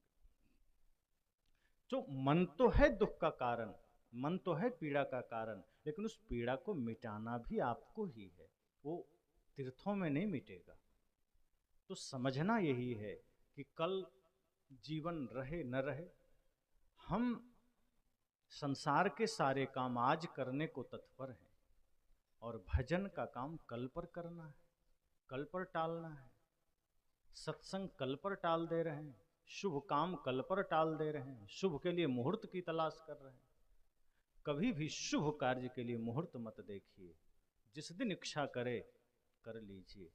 अगर आप 12 बजे रात में आंख मलते हुए अपने दरवाजे पर जमीन में दशहरी आम का पौधा लगा देंगे, तो 2-4-5 साल में आपको मीठे फल खाने को जरूर मिलेंगे, ऐसा नहीं कि नहीं मिलेंगे। लेकिन आप विधि विधान के साथ, सत्यनारायण व्रत की कथा के साथ, गीता मंत्र उच्चार करते हुए, गायत्री मंत्र का जाप करते हुए दरवाजे पर बबूल का पौधा लगा देंगे, तो 2-4 साल के बाद पैर में कांटे गड़ सकते हैं, आम नहीं मिलेंगे।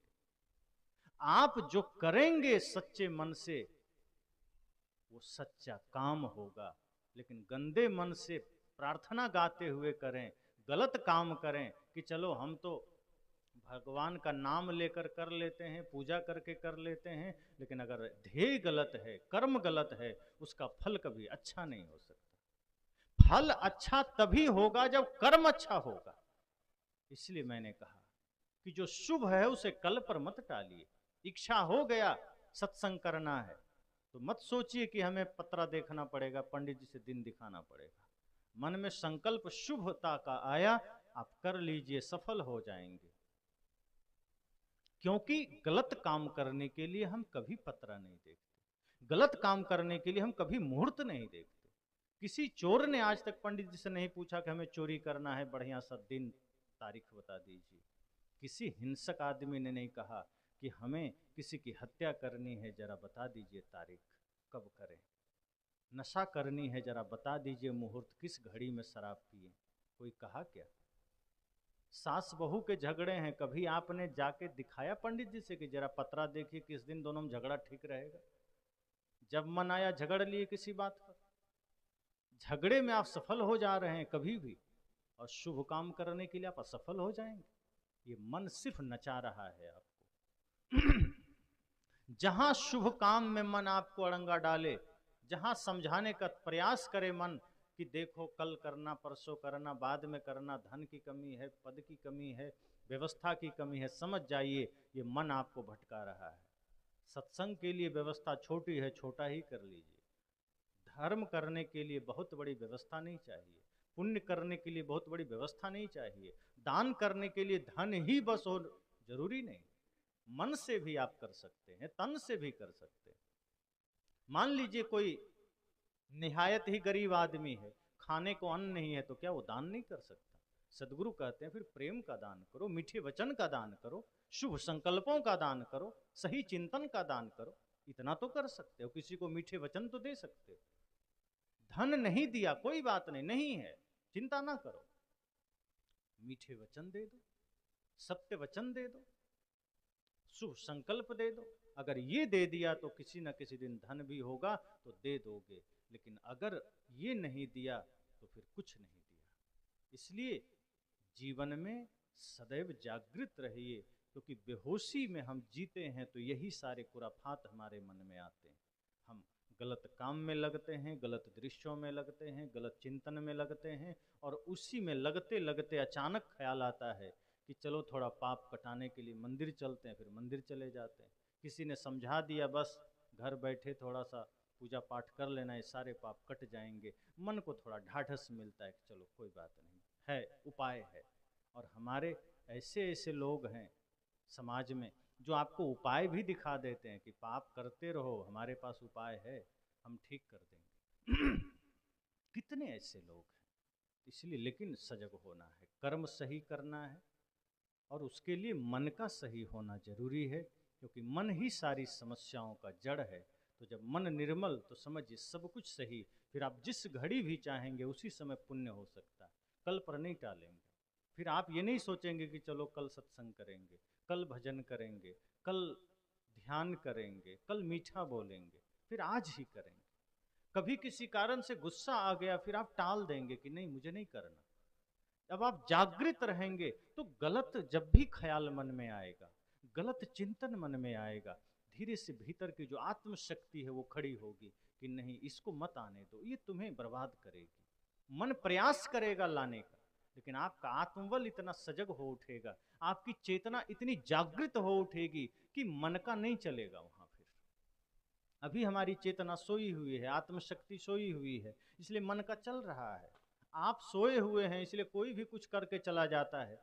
जिस दिन समाज जग जाएगा, बाहर भी कोई आपके बीच आकर के तांडव नहीं कर सकता, और जिस दिन मानव की चेतना जग जाएगी, मन भीतर आकर के तांडव नहीं कर सकता। इतना ध्यान रखें, मन तांडव तभी करता है, मन प्रपंच तभी लाता है जब आप सो जाते हैं, आपके भीतर मूर्छा आ जाती है। और ये सत्संग उसी मूर्छा का उपाय है, मूर्छा से मुक्ति का साधन है ये सत्संग। सदगुरु कबीर का सत्संग का अर्थ ही है जहां प्रतिपल प्रति क्षण जागरण का संदेश हो। बेहोशी में पड़ा हुआ इंसान को ज्ञान के सतह पर लाने का उपक्रम है यह सत्संग, जहां से आपको जागृत करके सत्य के धरातल पर खड़ा कर दिया गया कि अब आप संसार में चलिए।